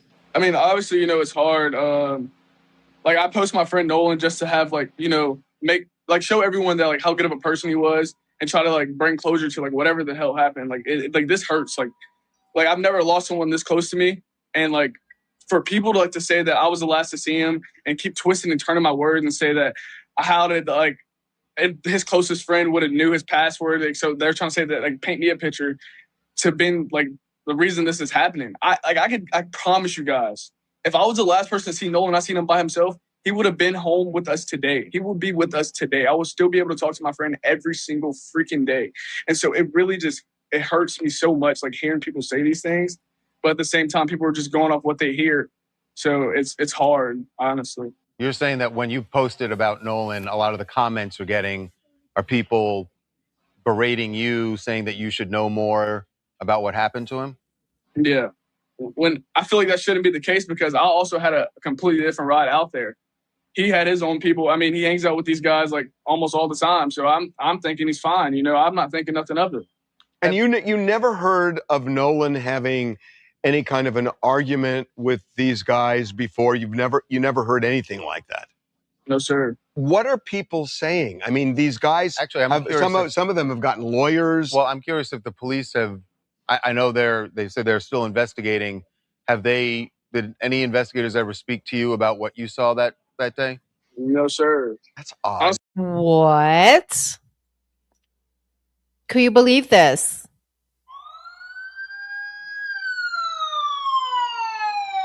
No one spoke to you. See why the cops would have.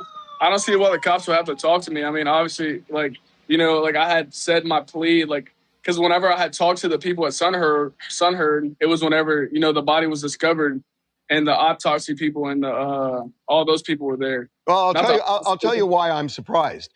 Because you knew Nolan well, and you knew that he was friends with these guys who were the last ones to be around. And he was there on the island on that day. It's super surprising that he wasn't questioned. Him weird.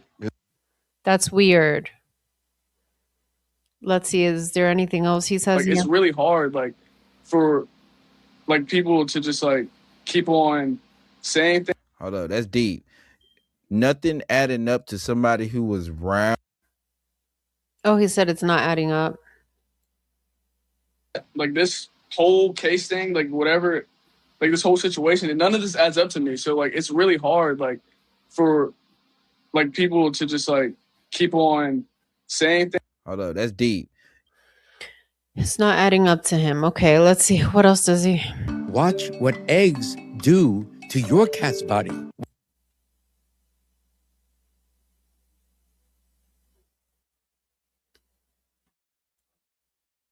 That race plays a factor in whatever happens. Race question. I don't want to answer that. I don't want to answer that question. I wouldn't say like, yeah, I wouldn't want to answer that question. I mean, obviously we go to Ocean Springs, we're going to have white friends. So like, that's, I mean, I guess it's pretty normal down here, but. Yeah, I mean, and I hear you. If that's, I guess you're saying that it's normal. It's not out of place to be a black teen in that area and that you have white friends, right? That's not uncommon is what you're saying. I'm sure every black person has white friends somewhere, you know? So I wouldn't say that it's a whole race thing, but it's just like, obviously they're going to paint it as that because none of this adds up. So. Got it. Okay. All right, Javon. Thank you so much. Well, thank you for this channel to getting that information. That's strange. I know he has another interview out there with his mom, Brandon Tatum. So let's go to Brandon's channel and listen to Warren's interview. Ready? Because we're trying to get a timeline, establish a timeline here, and we're getting all of their statements together. Let's go to the first interview.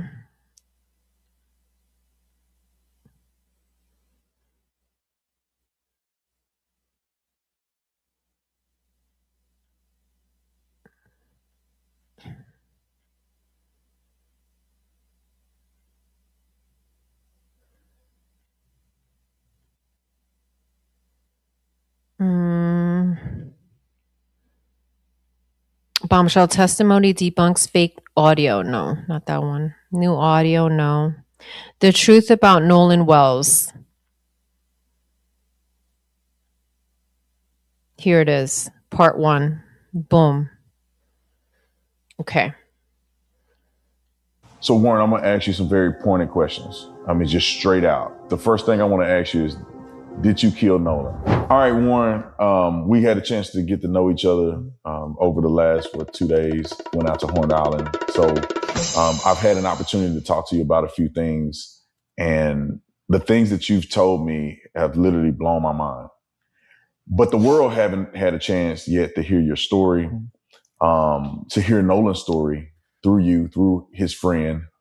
And it's not just you, it's a bunch of y'all.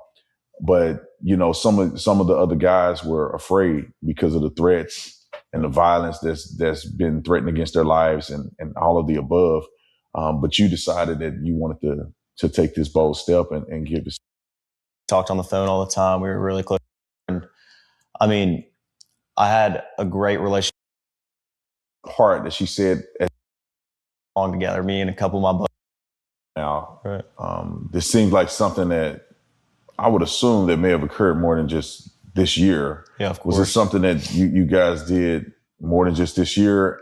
This is a two-part question. I want to know, is it something that you guys typically did together, that you hang out often in this fashion? And then I want you to then walk me through 4th of July this year when the incident happened. Okay. You know, being from the Gulf Coast, there's a boating and fishing is very, very popular. The 4th of July, every year, my friends and I, or my family and I, are out on the water. I mean, that's the one day is guaranteed everybody's going out. And that's a known thing. Everybody's trying to get a ride out to Horn Island, or, you know, people go to Ship Island, but most of everybody from Ocean Springs and the Gulf Coast go to Horn Island. And, you know, we went last year. Nolan was on the boat with me last year. And, he was, I mean, this was a common thing. My friends go on the boat when we're home. Very, very common. That's what we like to do. My friends like to fish also, and like to go on the boat, not just fishing, but like to go on the boat, like to go on sunset cruises, like to do it all, you know, on the water, you know? And, I mean, Nolan loved to do that too. I mean, he was not like he was just like everyone else in our friend group. He loved to go on the water and, you know, have a good time with the guys. And, that's what we did a lot. But 4th of July, everybody was out there. Like I said, like Nolan was always trying to go on the boat, trying to go out there with us. And he was always welcome to come. Nolan was always out there with us. And, but. Okay, that part is a little interesting because he first says that everyone was out there. Okay. Everybody was out there. Like I said, like Nolan was always. He says everybody was out there. And instead of saying, you know, Nolan was out there, he says Nolan was always trying. I found that interesting when I first heard this, and I'm picking up on it again. Trying to go and, you know, have a good time with the guys. And that's what we did a lot. But 4th of July, everybody was out there. Like I said, like Nolan was always trying to go on the boat. Right? You're expecting him to say everybody was out there, like Nolan was always out there, is what you're expecting him to say here. But he says trying. And he even paused before he said trying to go on the boat. I thought that was interesting. Listen to the pause too. The pause before trying. Have a good time with the guys. And that's what we did a lot. But 4th of July, everybody was out there. Like I said, like Nolan was always trying to go on the boat, trying to go out there with us. And I don't get the trying. I don't understand why he's using the word trying here. I don't know. But it gave me pause. And the reason why it gave me pause was because of the United Cajun interview. The first interview by Brian Thrasher of the United Cajun Navy. He said that he was told Nolan was swimming trying to get onto a boat. I'm going to play it again because I think this is something. There's something here. There's something here. Listen to it. Let me slow it down just a bit. Ready?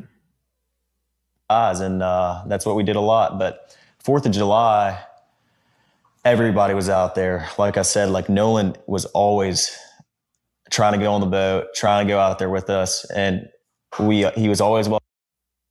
This is crazy, you guys. Why did he say Nolan was always trying?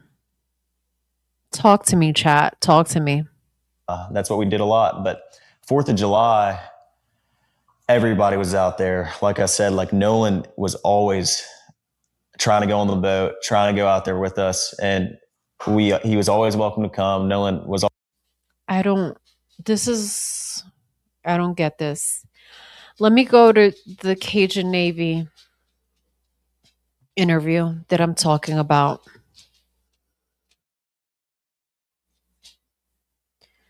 Let me go to that interview. Hey, Max! Get up here! Up here! Can you put them in their room?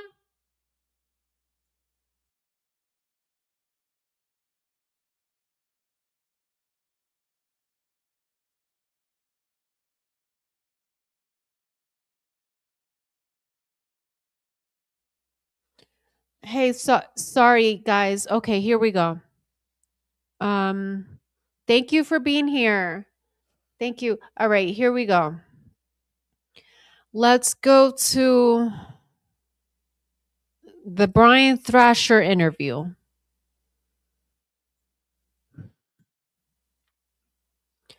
His earliest statements, his very earlier interviews, okay? I have this saved somewhere.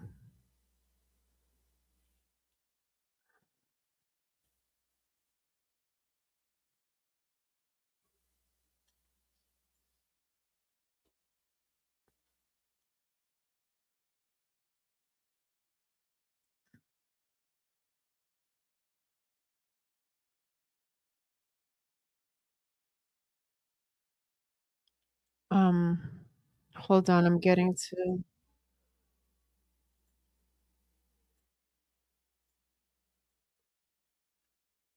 How do I go to my saved posts, favorites? Okay, here we go.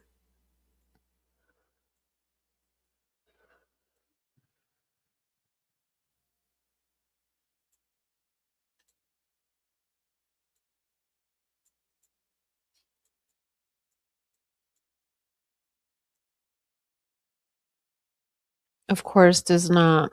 I mean, my computer is so fucking fickle that it just wants to work whenever it wants to fucking work. Excuse my language, but it's just freaking annoying. Now,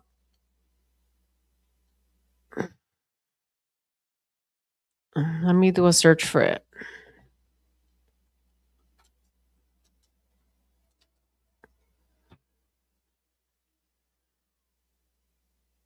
It was his very first interview. I bookmarked it on TikTok, but now it's not letting me view any of my bookmarks. The fuck?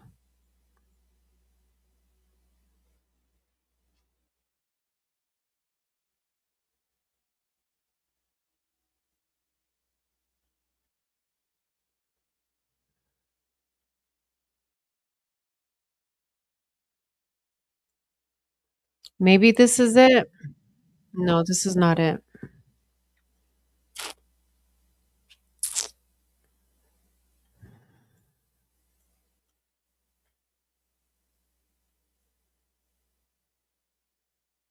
This really sucks because I think it's important. Otherwise, I wouldn't be looking for it. Okay, let's look for it another way. Maybe if I do his name, Brian Thrasher. Here it is. I found it. Okay, perfect. Here we go.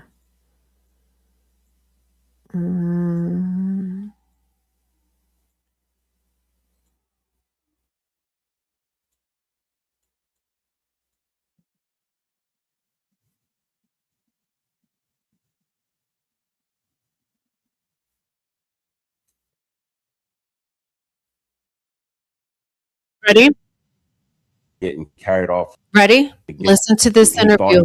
I was told that there. I was told. Listen to this interview, you guys. So we're going to connect. Okay, so this is Brian Thrasher's interview, one of the first ones. This was posted by CBS News on 7/8. This was one of the very first interviews. Okay. So check this out, because if you connect this interview to what Warren just said, okay, check it. That there was a boat he thought he was. I was told that there was a boat he thought he was going to get on that was leaving, and that he might have been trying to swim to it. The only problem I have with that story is that if the people in the boat knew he was trying to swim to it, and they saw him getting carried off with the current, they would have known about it. They would have been able to react to it. Again, I was told that there was a boat he thought he was going to get on that was leaving, and that he might have been trying to swim to it. he was told. Someone told Brian Thrasher this. Listen. I was told that there was a boat he thought he was going to get on that was leaving, and that he might have been trying to swim to it. That there was a boat that was leaving and he might have been trying to swim to it. He was told this. Someone told this man. These are earlier reports, you guys. July 8th. This was posted July 8th. I'm going to play it again. Ready? I was told that there was a boat he thought he was going to get on that was leaving, and that he might have been trying to swim to it. The only problem I have with that story is that if the people in the boat knew he was trying to swim to it, and they saw him getting carried off with the current, they would have known about it. They would have been able to react to it. Exactly. I was told that there was a boat he thought he was going to get on that was leaving, and that he thought that Nolan thought he was going to get on the boat, and that he saw it leaving. He might have been trying to swim. I was told that there was a boat he thought he was going to get on that was leaving, and that he might have been trying to swim to it. Or maybe they were playing a game with him.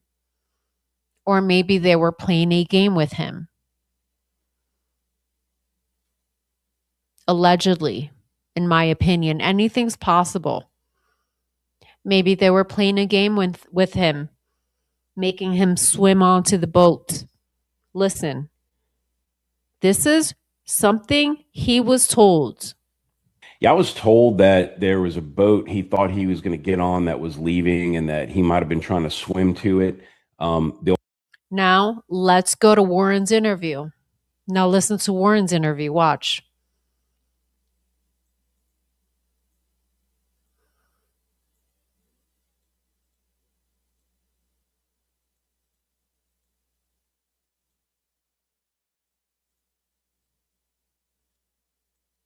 Ready? Now listen to what he says again here. I hope you guys could hear this. Let me know if you can't hear it. Ready?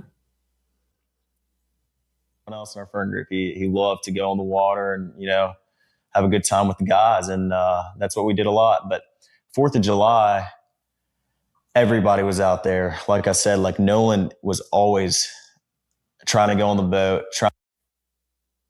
You hear that? Nolan was always trying to go on the boat. What do you mean trying? What do you mean trying? So was he on the boat or was he not? What do you mean by Nolan was trying to go on the boat? Trying to go out there with us, and he was always welcome to come. Nolan was always out there with us, and yeah, but was he there 4th of July though? But was he there 4th of July? Because you're all over the place, Warren. You're all over the place. Listen. 4th of July, everybody was out there. Like I said, like Nolan was. Everybody was out there. So I'm expecting him to say, like I said, like Nolan was out there, right? Everybody was out there. Nolan was out there on the boat. I'm expecting him to say this, but this is not what he's saying. He's telling us that everybody was out there, but he's not telling us that Nolan was out there. Listen again. That's what we did a lot. But 4th of July, everybody was out there. Like I said, like Nolan was always trying to go on the boat. And then he doesn't tell us Nolan was out there. He doesn't say Nolan was out there, Nolan was on the boat. He says Nolan was trying to go on the boat. That's totally different. Check this out. Trying to go out there with us, and he was always welcome to come. Then he goes to the past tense. Now we're not talking about 4th of July anymore. Now we're going past tense. Now we're saying he was always welcome to come out there. Nolan was always out there with Nolan was always out there with us. And are you guys catching this? He goes from everyone was out there.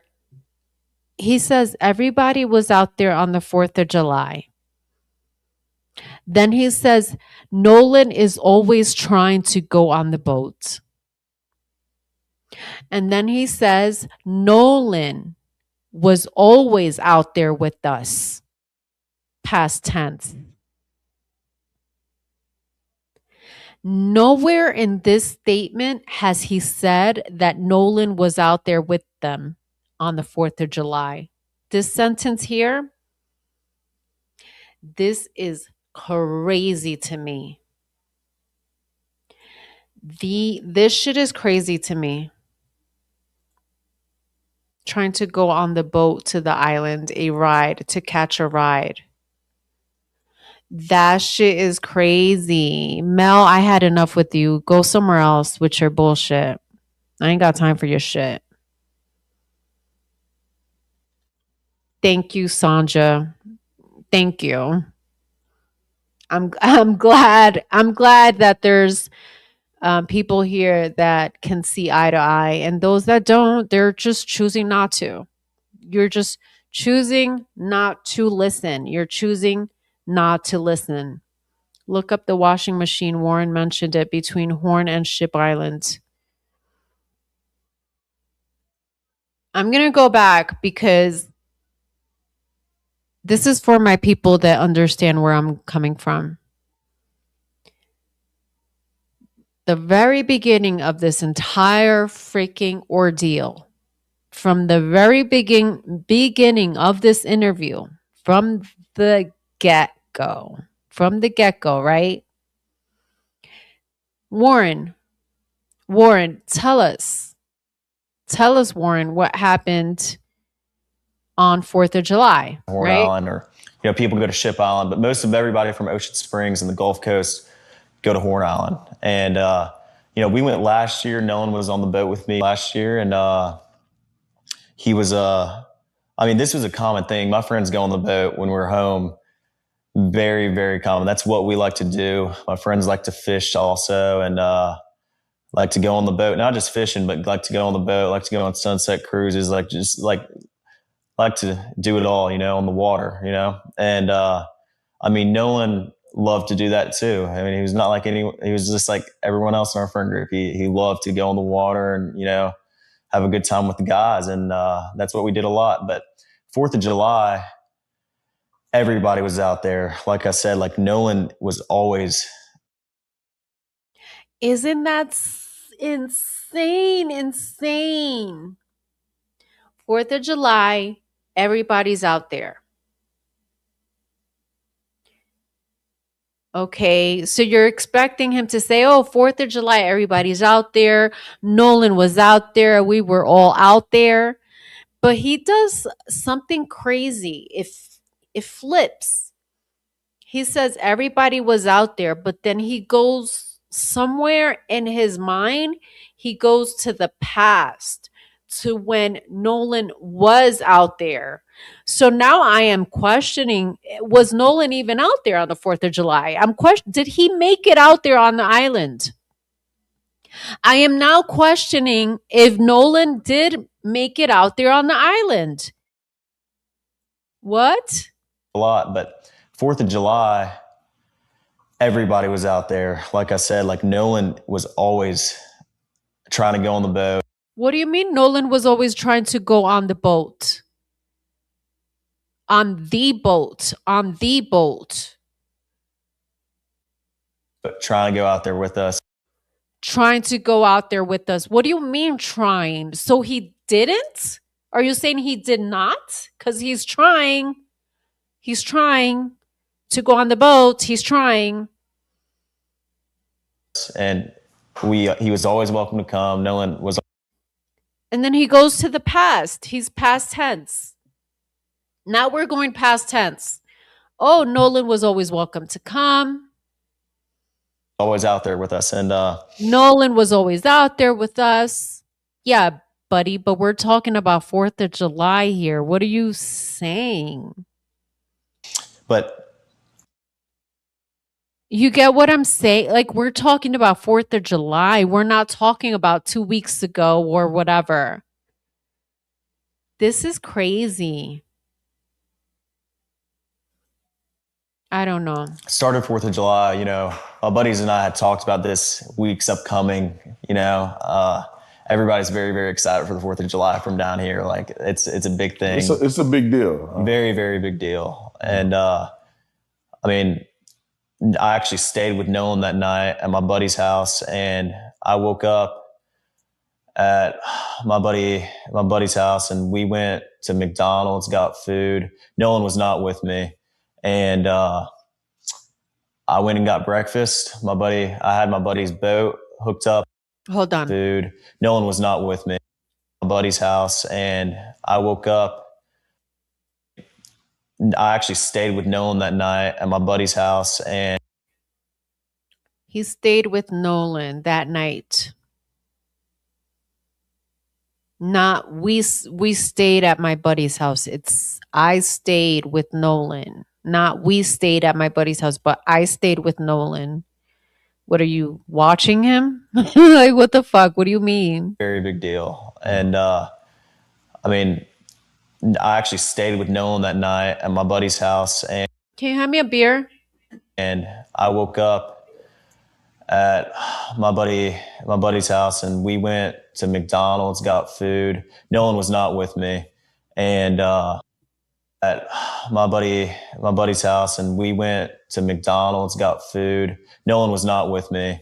And I went and got breakfast. I had my buddy's boat hooked up to my truck. And well, first I ran to my house, then I went to McDonald's.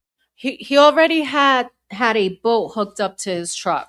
Okay. When they went out for breakfast, he already had a boat hooked up. I went and got breakfast. I had my buddy's boat hooked up to my truck. And well, first I ran to my house, then I went to McDonald's and came back, and the boat was already hooked up to my truck. My buddy Wyatt and I went, and with my buddy, and we went, topped the boat off. The boat was already hooked up to my truck. My buddy Wyatt and I went, and with my buddy, and we went, Wyatt and I went, and with my buddy, and we went, topped the boat off, loaded it down with ice, and just got everything ready. Then Wyatt went and put his smaller boat in the water. Then I went to McDonald's and came back, and the boat was already hooked up to my truck at my buddy's house, and we went to McDonald's, got food. Nolan was not with me. And I went and got breakfast. I had my buddy's boat hooked up to my truck. And well, first I ran to my house, then I went to McDonald's and came back, and breakfast. I had my buddy's boat hooked up to my truck. And well, first I ran to my house, then I went to McDonald's and came back, and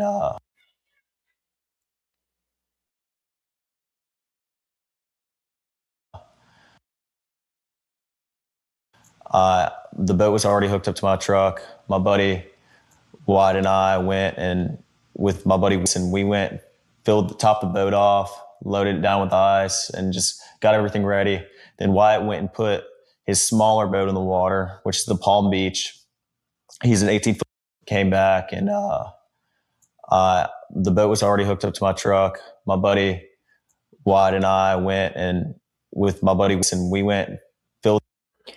I noticed this is clipped right here. It's clipped. Wyatt and I went, and with my buddy Wilson, we went. Right there. There's a clip. It's clipped.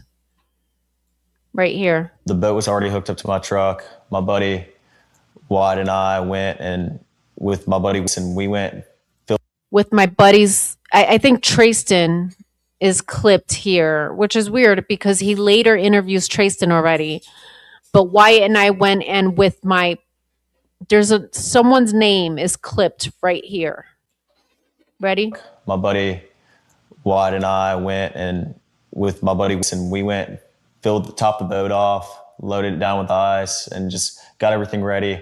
Then Wyatt went and put his smaller boat in the water, which is the Palm Beach. He's an 18-foot Palm Beach, and I drove the boat from Fort Bayou boat launch. So this part is confusing because he says there was a boat already on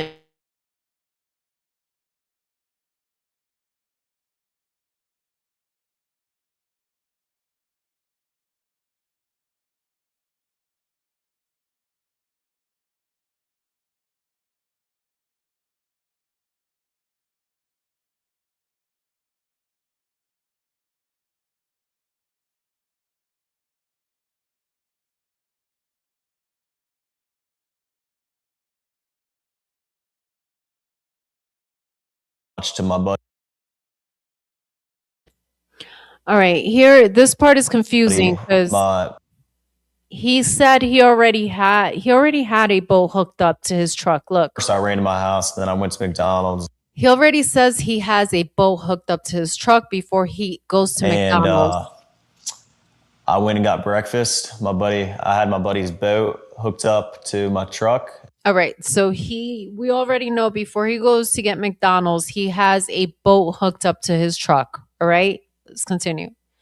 Because then he says something about a Palm Beach, all right? And just got everything ready.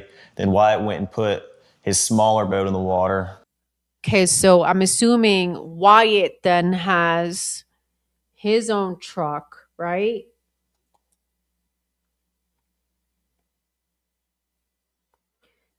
Warren has a boat.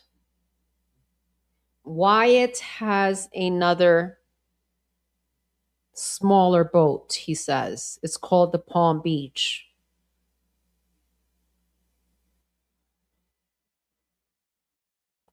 Which is the Palm Beach.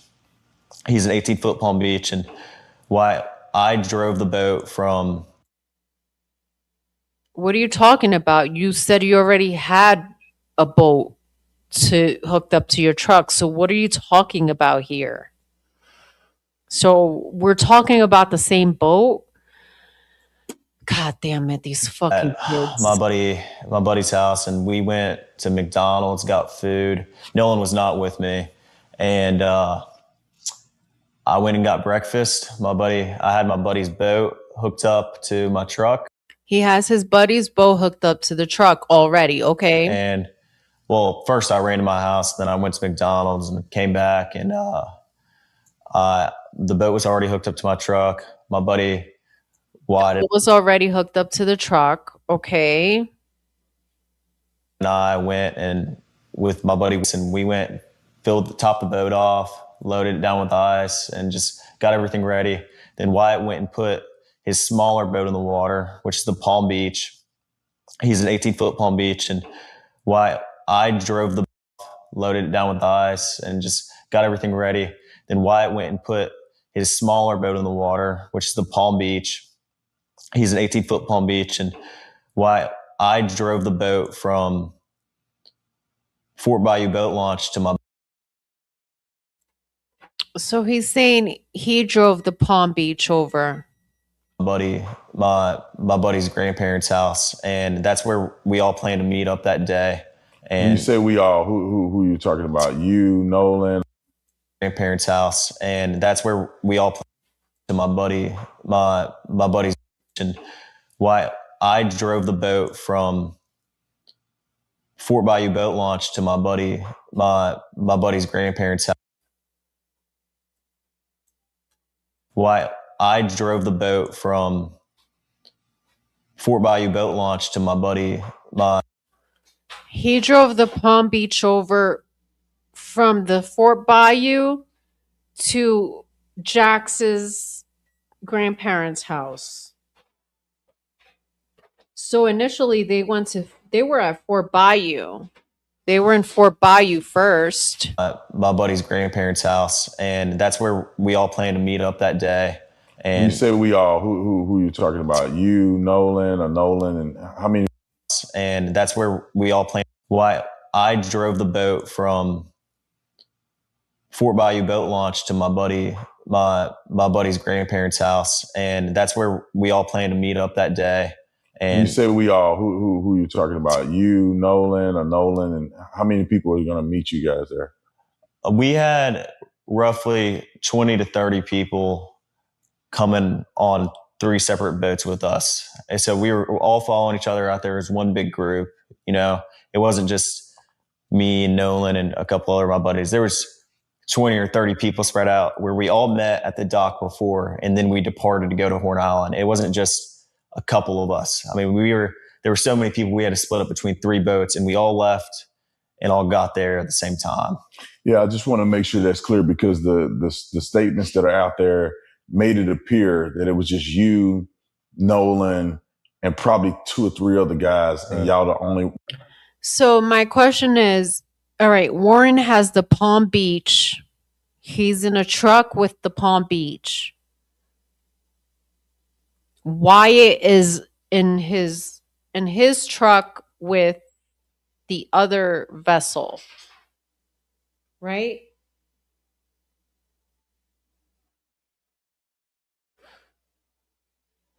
Wyatt's in his truck with the Triton vessel? Because how you have one truck, you're not going to pull 3 boats with one truck. They said they were all meeting at the grandparents' house. So how did all the boats get there? I guess that's my question. I'm trying to. It wasn't just a couple of us. I mean, there were so many people, we had to split up between 3 boats, and we all left and all got there at the same time. Yeah, I just want to. All right. So what I should be picturing, yes, Wyatt had the Triton. Okay. So what I should be picturing here is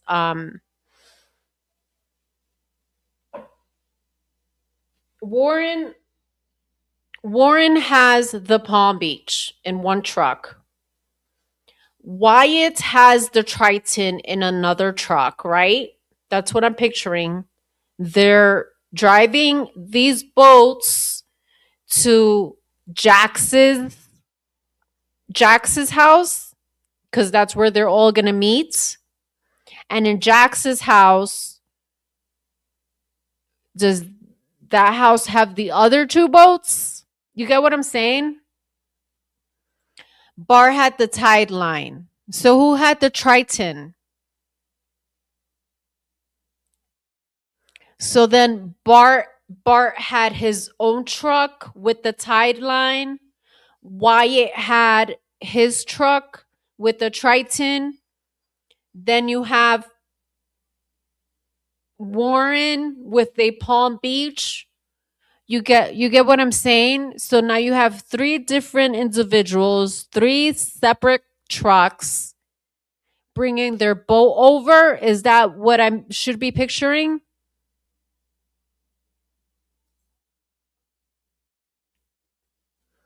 We have these 3 boys in trucks bringing their boat over. Like, how is this happening? I'm just trying to envision this. Make sure that's clear, because the statements that are out there made it appear that it was just you, Nolan, and probably 2 or 3 other guys, and y'all are the only ones that went out to this island. And that's completely incorrect. I mean, Horn Island on the 4th of July is the most popular day to be on the water on, throughout the entire Gulf Coast. I mean, everybody and their mom is on the water on 4th of July,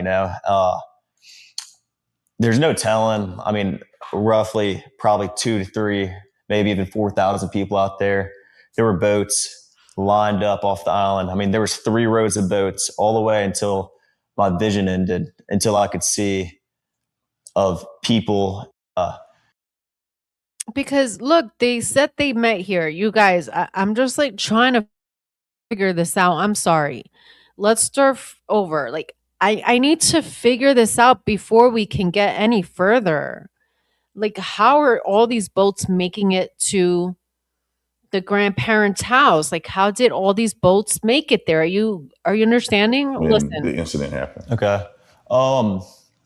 Being from the Gulf Coast, there's a boating and fishing is very, very popular.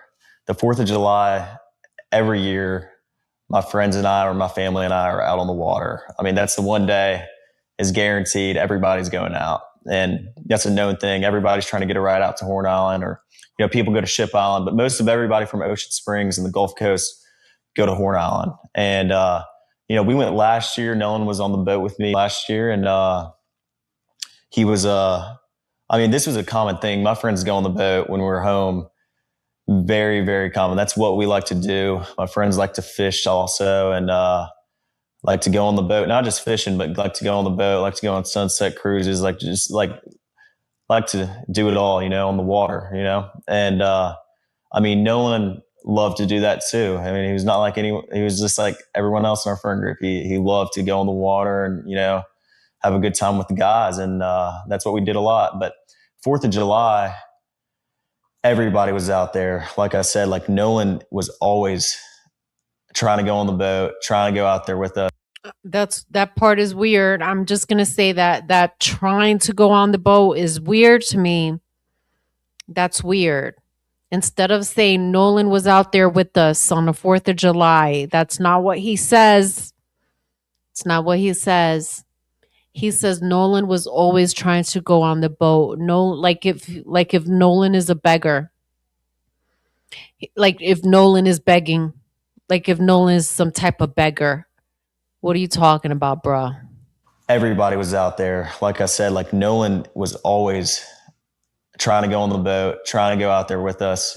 See, like Nolan was fucking begging. Fuck out of here, bruh. And he was always welcome to come. Nolan was always out there with us. And yeah, but we're talking about 4th of July, and see how he hasn't said anything about Nolan being out there with them 4th of July.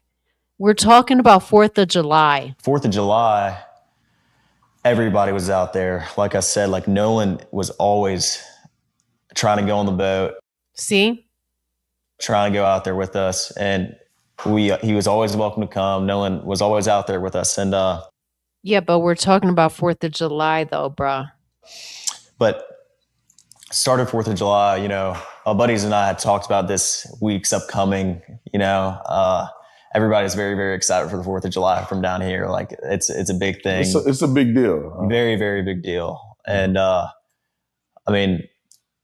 actually stayed with Nolan that night at my buddy's house, and I woke up at my buddy's house, and we went to McDonald's, got food. Nolan was not with me.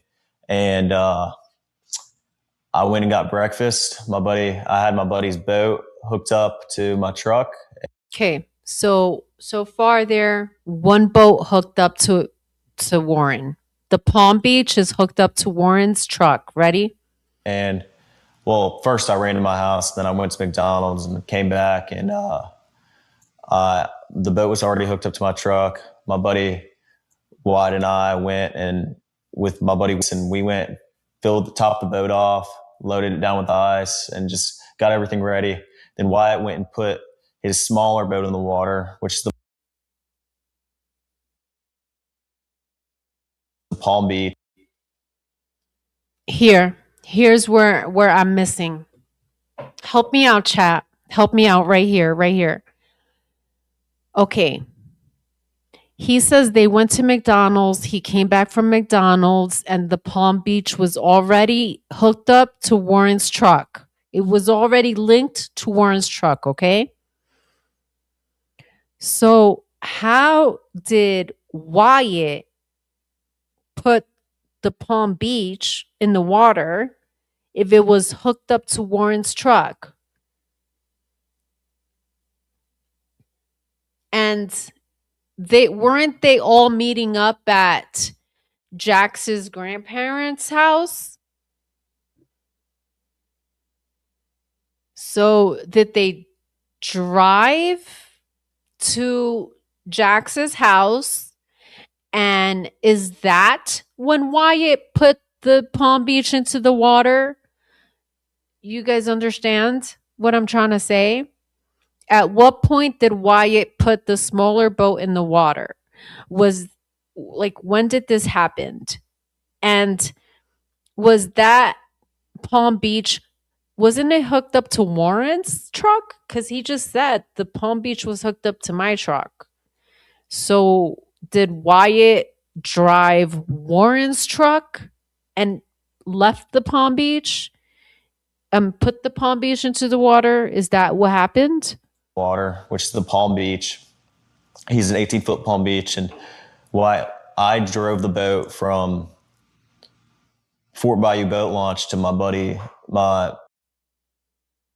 So Warren drove the Palm Beach because it was hooked up to his truck. Warren drove the Palm Beach from Fort Bayou to Jax's house. So I'm not understanding the order, and the order that he's telling this in is like out of order. Because you drove it and then placed it in the water, or you placed it in the water and then drove it. Like, what the fuck is going on here? Boat from Fort Bayou boat launch to the Palm Beach. He's an 18-foot Palm Beach. And the boat was already hooked up to my truck. My buddy Wyatt and I went, and with my buddy, and we went, filled the top of the boat off, loaded it down with ice, and just got everything ready. Then Wyatt went and put his smaller boat in the water, which is the Palm Beach.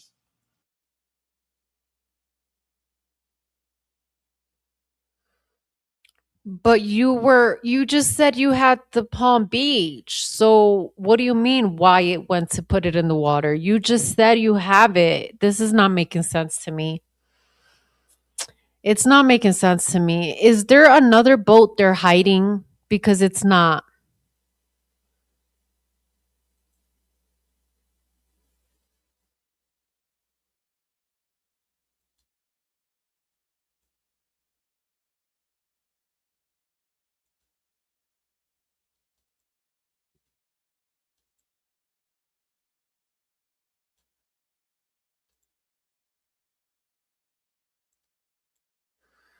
He's an 18-foot Palm Beach. And I drove the boat from Fort Bayou boat launch to my buddy's grandparents' house, and that's where we all planned to meet up that day. And you say we all, who you talking about? You, Nolan, and how many people? Oh, did he mean drove by driving the Who boat? you Is that talking what he about? mean? You, Nolan, and how many? Maybe he meant driving the boat. Hold on. his smaller boat in the water, which is the Palm Beach. He's an 18-foot Palm Beach. And I drove the boat from... Oh, he says he drove the Palm Beach. Fort Bayou boat launch to my buddy, my buddy. Oh, okay. I gotcha. I got it now. Wyatt placed the Palm Beach into the water, but he's saying that he drove the Palm Beach boat to Jax's house. So Wyatt was driving another boat and Warren was driving the Palm Beach to Jax's house. His grandparents' house, and that's where we all planned to meet up that day. And you say we all, who you talking about? You, Nolan, and how many people are going to meet you guys there? We had roughly 20 to 30 people coming on 3 separate boats with us. And so we were all following each other out there as one big group. You know, it wasn't just me and Nolan and a couple other of my buddies. There was 20 or 30 people spread out where we all met at the dock before, and then we departed to go to Horn Island. It wasn't just a couple of us. I mean, there were so many people, we had to split up between 3 boats, and we all left and all got there at the same time. Yeah, I just want to make sure that's clear, because the statements that are out there made it appear that it was just you, Nolan. Entire Gulf Coast. I mean, everybody, all the way until, the island, but just where we were. You're saying there's multiple people, probably 20 or 30 people getting on 3 boats. Right. What boat were you on, and what boat was Nolan on? Nolan was on Wyatt 22 Triton. On the way out, I went with my buddy. On the way out. On the way out. So he's specifically stating that Nolan, on the way out, was on the Triton, Wyatt's boat. How about on the way in, Warren? How about on the way in? What boat was he on the way in? I think it's interesting that he made sure to say on the way out. On the way out, I went with my buddy Bart. Very interesting. Very interesting that he said on the way out. Leaves it open to speculating how about on the way in, right?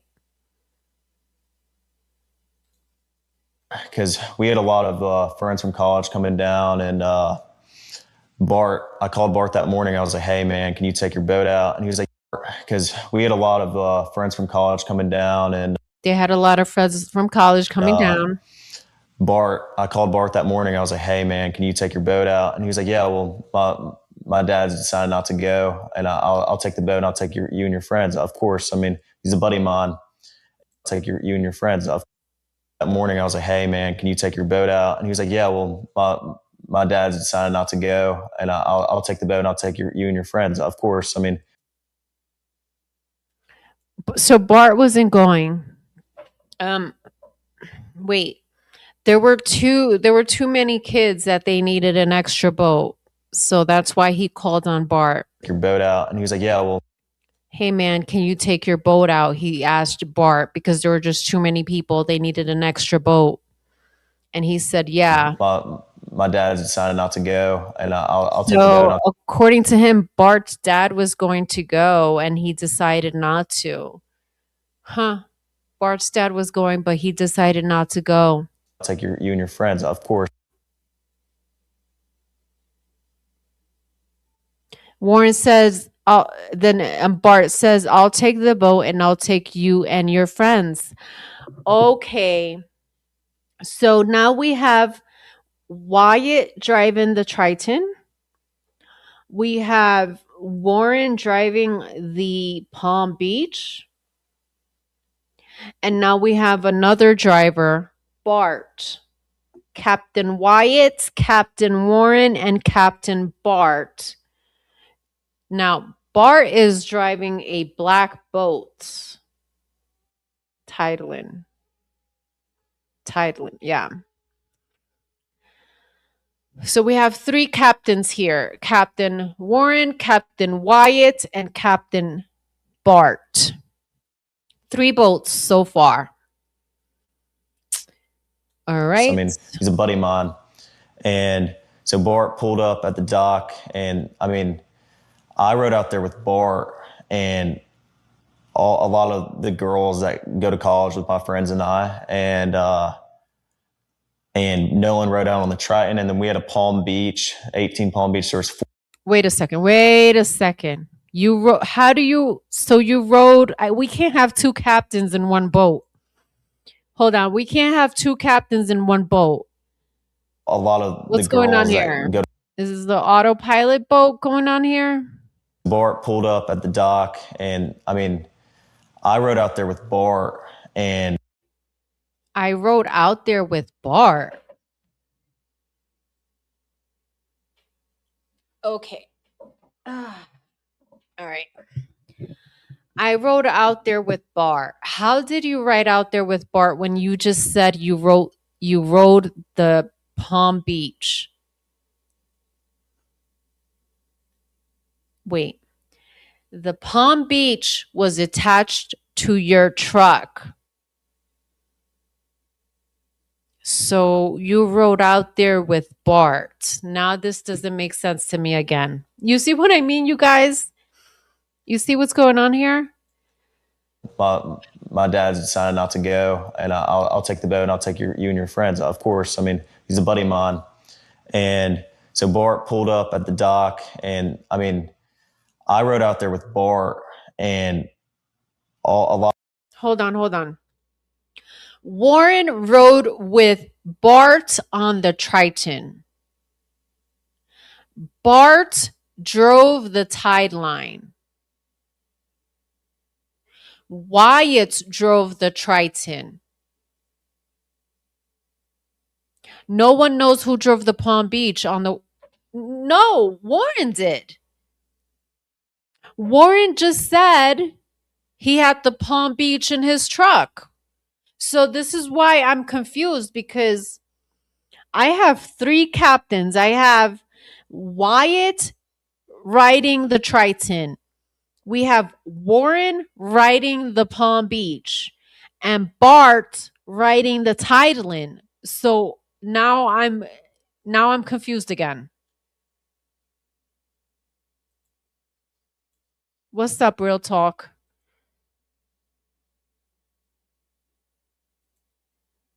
Just because he picked up, I know, but I'm trying to account for all the boats. So then who's driving the other boat then?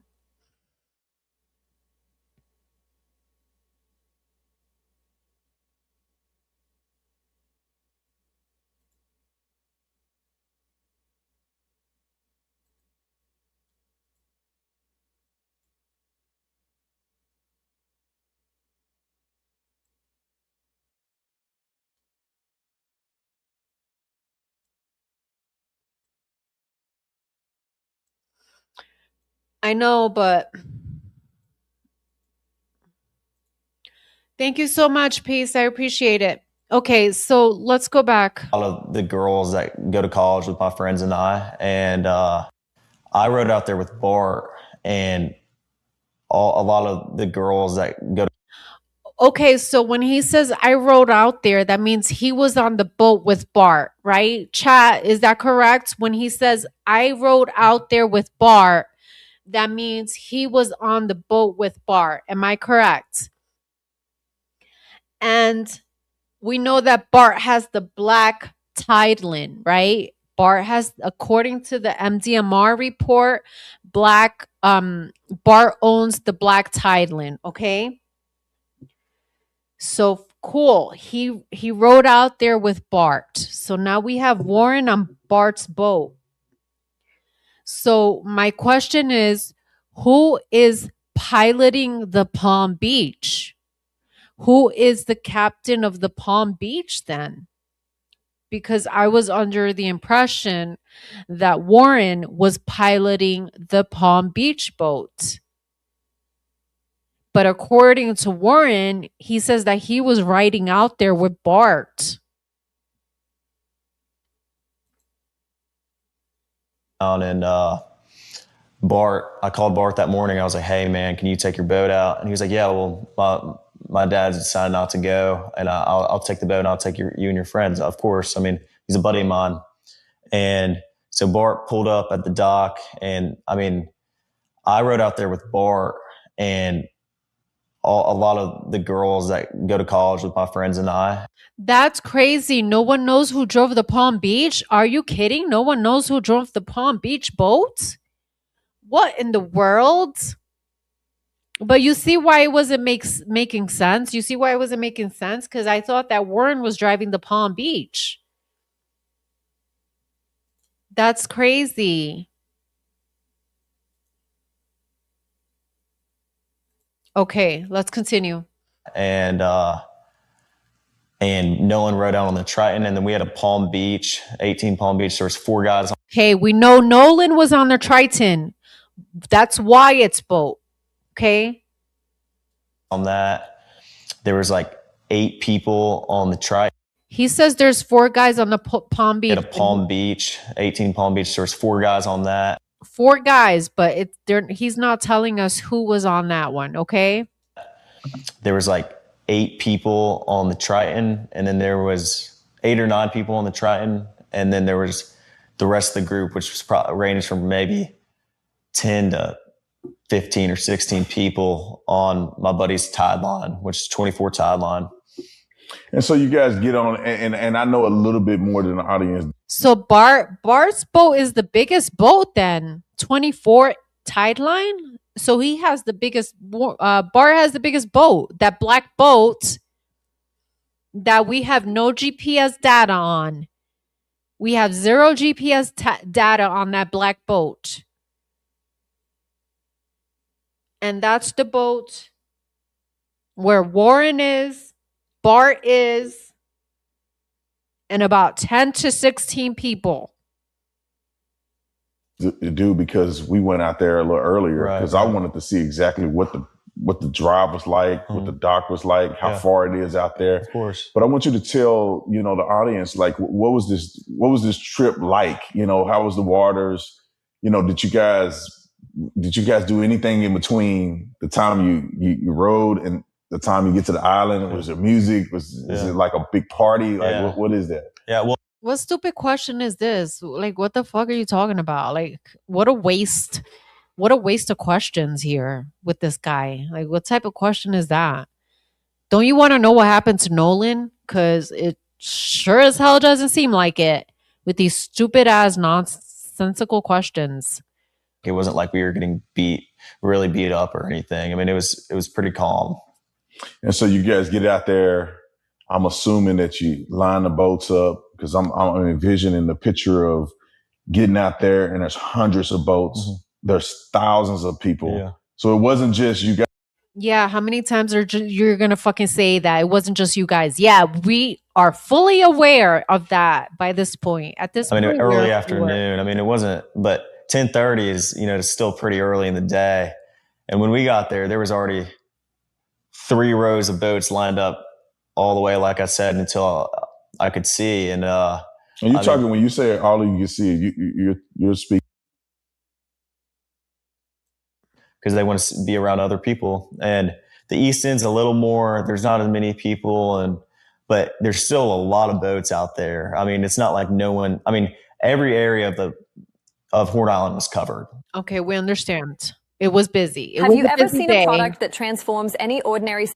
We completely get it. A whole hour and 55 minutes of a waste of fucking interview. Not one legit question was asked. And, food, whatever else. Not one difficult question was asked here. Anything to bring us some truth as to what happened to Nolan. Nothing at all. When we got there, I helped my buddies tie the boats up, because the tide line was right here, the Palm Beach was in the middle, and then the Triton was on the outer side. And there was about a drop off from where the bow was. I mean, if you jumped off the bow, you're probably about neck deep in water. But from where Triton was on, please tie the boats up, because the tide line was right here, the Palm Beach was in the middle, and then the Triton was on the outer side. And there was about a drop off from where the bow was. I mean, if you jumped off the bow, you were probably about neck deep in water. But if you got off the stern, you were probably waist deep in water. I mean, but you see how he talks about these 3 boats? No, I have yet to see a good footage or picture of these boats. I mean, the United Cajun Navy came out with these reports of images and photos. I don't see that black boat.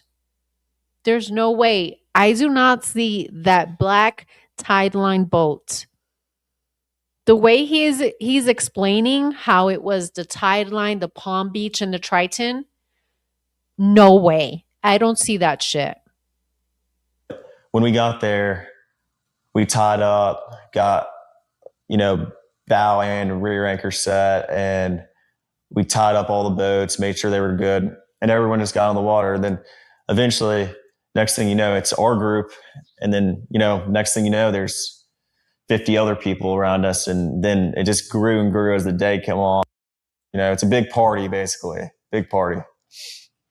Students, right, out on the ice friend group, right, like looking and pointing anyone out because there's so many people out there. I mean, I was talking to my friends that I haven't seen in a while from high school. I was talking from people I knew from college. I was talking to, I don't just, fish around Horn Island. I fish around Ship Island. I had a couple conversations with Nolan and Javon, Nolan and my buddy James, Nolan. And I mean, I could tell you, I talked to Nolan a couple times, but it wasn't like I was strictly sitting there talking to Nolan the whole day. I mean, there was hundreds of people I knew out there. So, yeah. And Nolan said something interesting. You told me about this. Something he said to you, I would say would be indicative of y'all's friendship. Right. And then he also mentioned something to you about that. Wait, but I'm sorry, you guys. He said he arrived at 10:30 a.m. You guys are saying that you don't know who drove the Palm Beach, but Warren says he drove it. Wait, let's back up. Because Warren says he drove the Palm Beach.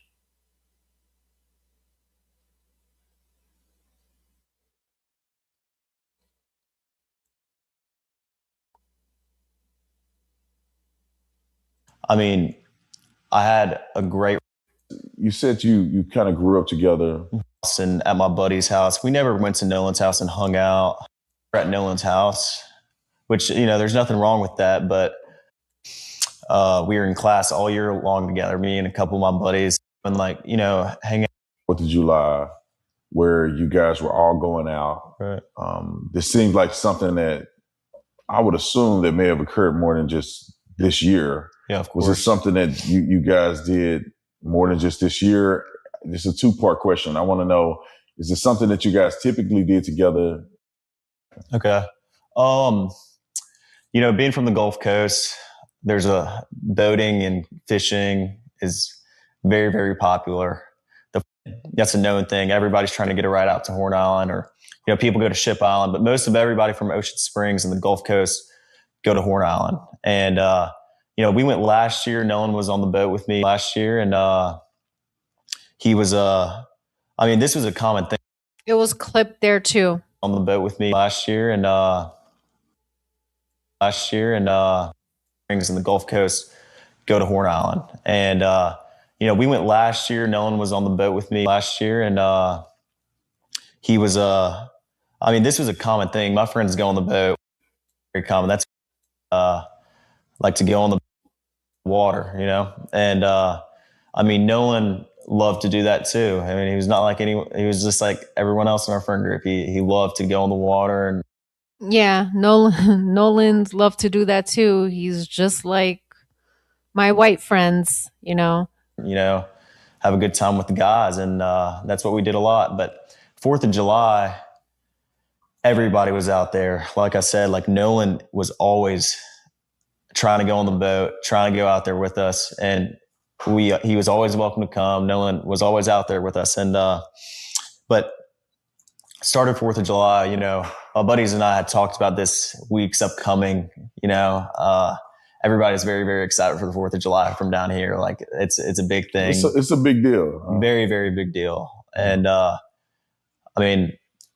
actually stayed with Nolan that night at my buddy's house, and I woke up at my buddy's house, and we went to McDonald's, got food. I don't know the way he, like, some of his wording, like, it doesn't.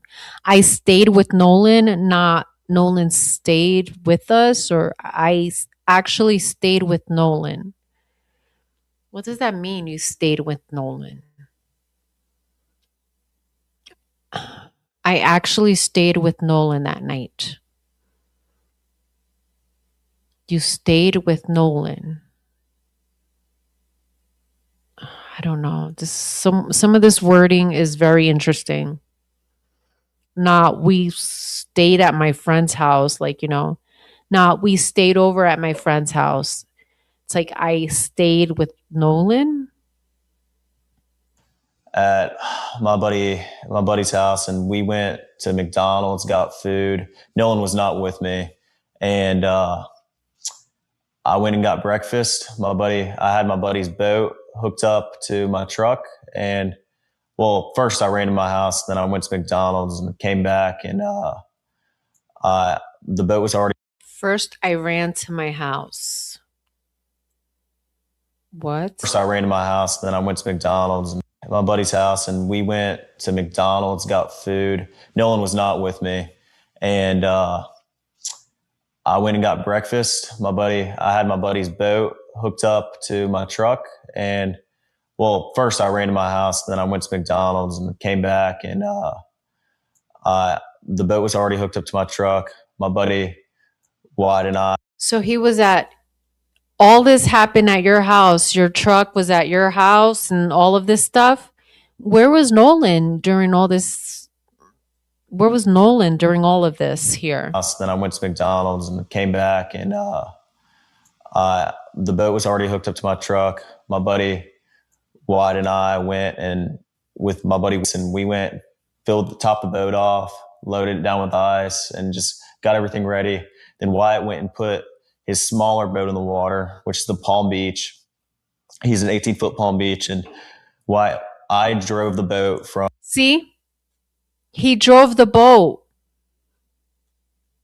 He drove the Palm Beach boat. He says, and Wyatt, he corrected himself, I drove the boat. He says it right here. He drove the Palm Beach. Fort Bayou boat launch to my boat. From the Fort Bayou boat launch to Jax's house. He drove that Palm Beach boat. So Wyatt was piloting the Triton from Fort Bayou to Jax's house. And Warren was piloting the Palm Beach from Fort Bayou to Jax's house. According to what Warren is saying here. My buddy's grandparents' house, and that's where we all planned to meet up that day. So initially, he was driving that Palm Beach boat. And you say we all, who are you talking about? You, Nolan, and how many people are going to meet you guys there? We had roughly 20 to 30 people coming on 3 separate boats with us. And so we were all following each other out there as one big group. Right? It wasn't just me and Nolan. Right? Lodi, El Hadi.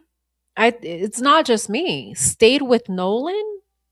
What do you mean stayed with Nolan? Like he's a baby? Like he's a dog that you have to stay with Nolan? Oh, I stayed with Nolan. Like he's a child that you have to care for him? You have to stay with him? I'm sorry, that's wild. I thought this was weird too. His wording is interesting. Stayed with Nolan. It's not like, oh, we stayed over at my buddy's house. It's I stayed with Nolan that night. It's a free country. It's a free goddamn country. We can overthink whatever we fucking want. Make your own channel. Call it the not thinking channel. The underthinking channel.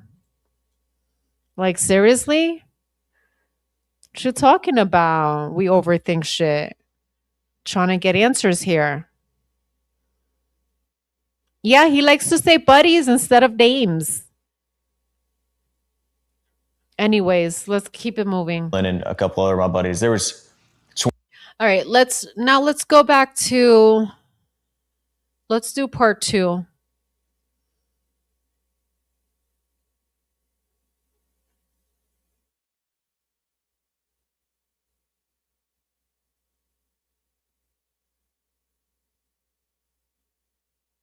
let's look at the deck again. This is part 2. Part 3. Part 2 is right here. Here we go. Yeah, let's look at this deck again. Here we go. I think I've officially outgrown this bed. Okay, I think I just became an adult. I bought an actual bed from Thuma, not the this will do for now. Ready?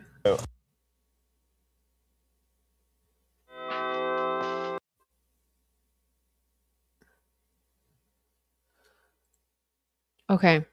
Catch, and there's water up to the battery. Here we go. All the way out to Horn Island and back. The boys are going to explain to me exactly what went on, how many people were there, how many boats were taken out, which I think the world is going to be completely dumbfounded when they realize what the truth really is, because the lies have been pervasive. So we're right here where Nolan left on the boat, and you'll find out how many people were there, how many boats, and then we're going to take that same path out. I'm going to go look at Horn Island and see exactly where they could have been to get a perspective that the media don't even care to try to do. And then we're going to take the trek back, and we're going to find out exactly what happened to Nolan. It's the reason why I'm here, man. I want you guys to have a voice. I want you guys to be able to speak out and show what the truth really is, and then let the world decide. I just don't want you guys to end up in the situation where your story never gets heard.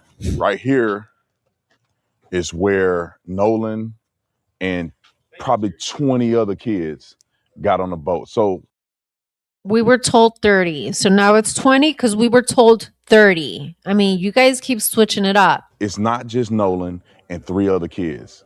That was a lie. That was a myth. I'm going to prove that. Right here is where the kids were docking, and we're going to show you a video that coincided. I'm going to walk at the exact angle that the video is being broadcast from, so you know that I'm exactly where I say I am. But the boys were here. Tons of people you'll see on the video is getting onto the boat. Okay. So I see 3 boats. So we should see a Triton, a Palm Beach, and a Tideline. These are the 3 boats we should see, right? Because that's what that's what Warren said. We were all meeting here. Okay. And they took 3 boats out. This is at 9:54. Remember, the GPS on that Triton, starts, it leaves at 9:56 a.m. It takes off at 9:56 a.m. Now, it's 9:54. It wasn't just one, it wasn't just Nolan and 3 and 4 boys.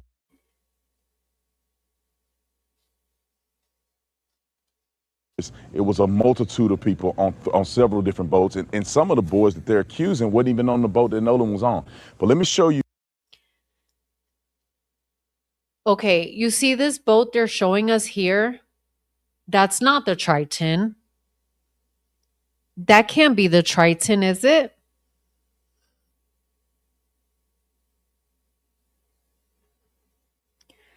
This is not the Triton because I have a photo of the Triton. I screen recorded it. Hold on. This is the Triton. Hold on 1 second. Wait. That could be the Triton. Give me 1 second. I took a screenshot of that photo. It could be it. Okay. This is the Triton right here. Okay, now let's match it up.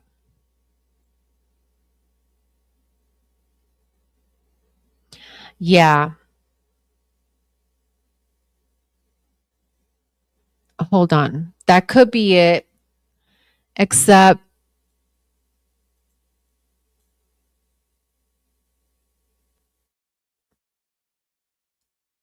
from the vantage point where I have the video. so can we catch Nolan here? Or can we see Nolan here? How can we catch Nolan on this boat? But let me show you Was Nolan on this boat? from the vantage point where I How do we know if Nolan was on the boat? That's the thing. on. But let me show you from the vantage point where boys that they're accusing wasn't even on the boat that Nolan was on. But let me show you from the vantage point where I have the video to prove that I'm here where I say I am. And so right now, here's the angle that you're gonna see on the footage. It's just from probably that boat to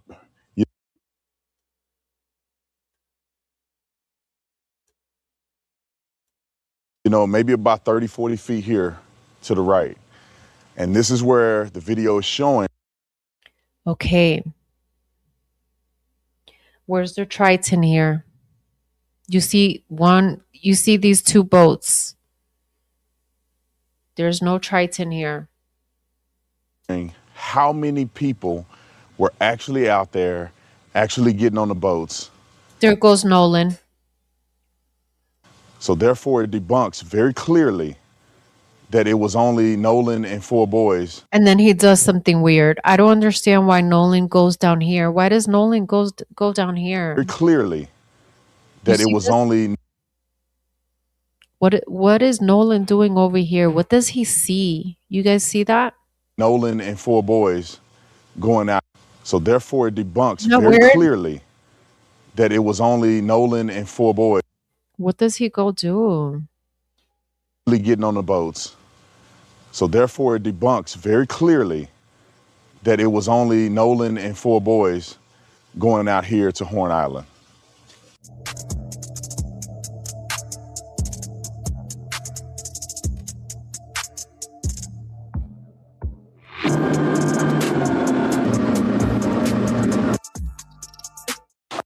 Sorry about the sunglasses, it's very bright out here, and I never wear sunglasses, but here in the same position, you have the Horn Island here. Okay. But I want you guys to put this in your mind, what this was like on that day. You have boats 2, 3, 4 deep from way down there where you can see all the way through here.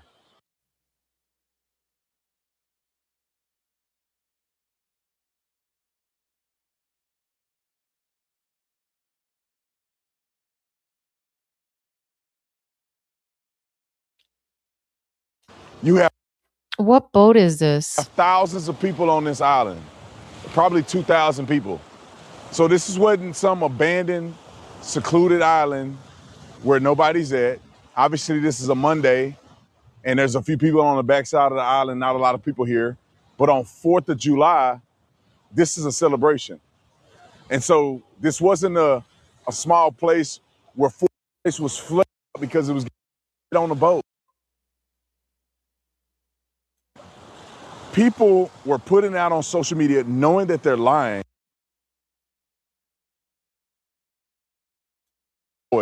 It's a flat out lie. Okay, let's hear what Warren says right here.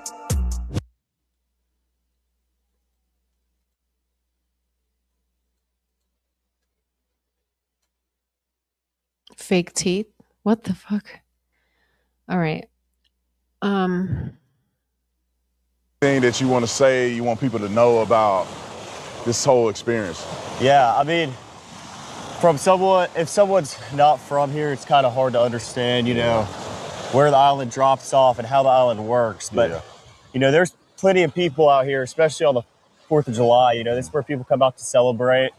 And, I mean, if you fill the water, you can see right here, Brandon, where it drops off. I mean, you could see literally where it drops off. So, I mean, it goes from about waist deep water right there to neck deep. And then it drops from neck deep all the way to like 17, 20 foot. I mean, we weren't even a quarter mile out the island and when we were leaving, and I mean, it was. You think that boat is the tide line? They were at Jax's house, right? So Tatum was allowed into Jax's house. I mean, they even gave Tatum footage, their ring camera or whatever it is. They even gave him access to their ring camera and all of that. You think that boat out there is a tide line? Let's look at it again.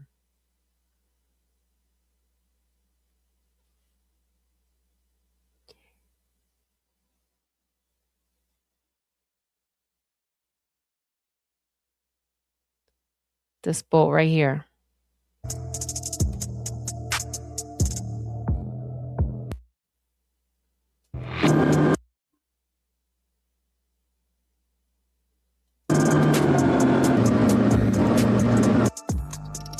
It says Mercury 4-stroke, the engine, or whatever it's called.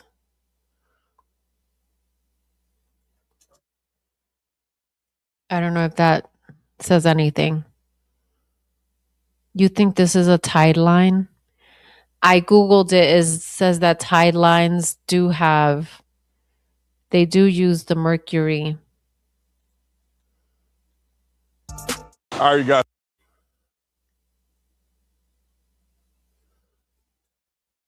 But I want you guys to put this in your mind what this was like on that day. You have boats 2, 3, 4 deep from this island. This one. You guys think that's a tide line? That black boat? You think this is Bart's? Wait, no. That can't be Bart. I don't know.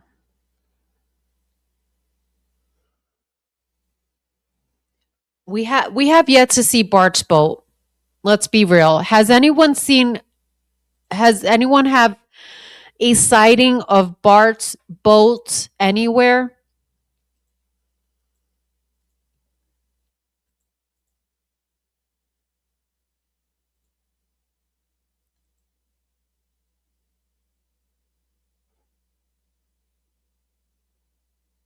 Jax told Tobin he was on the boat when it popped the plug and got it back after Nolan's phone was thrown at the kid with the baseball cap.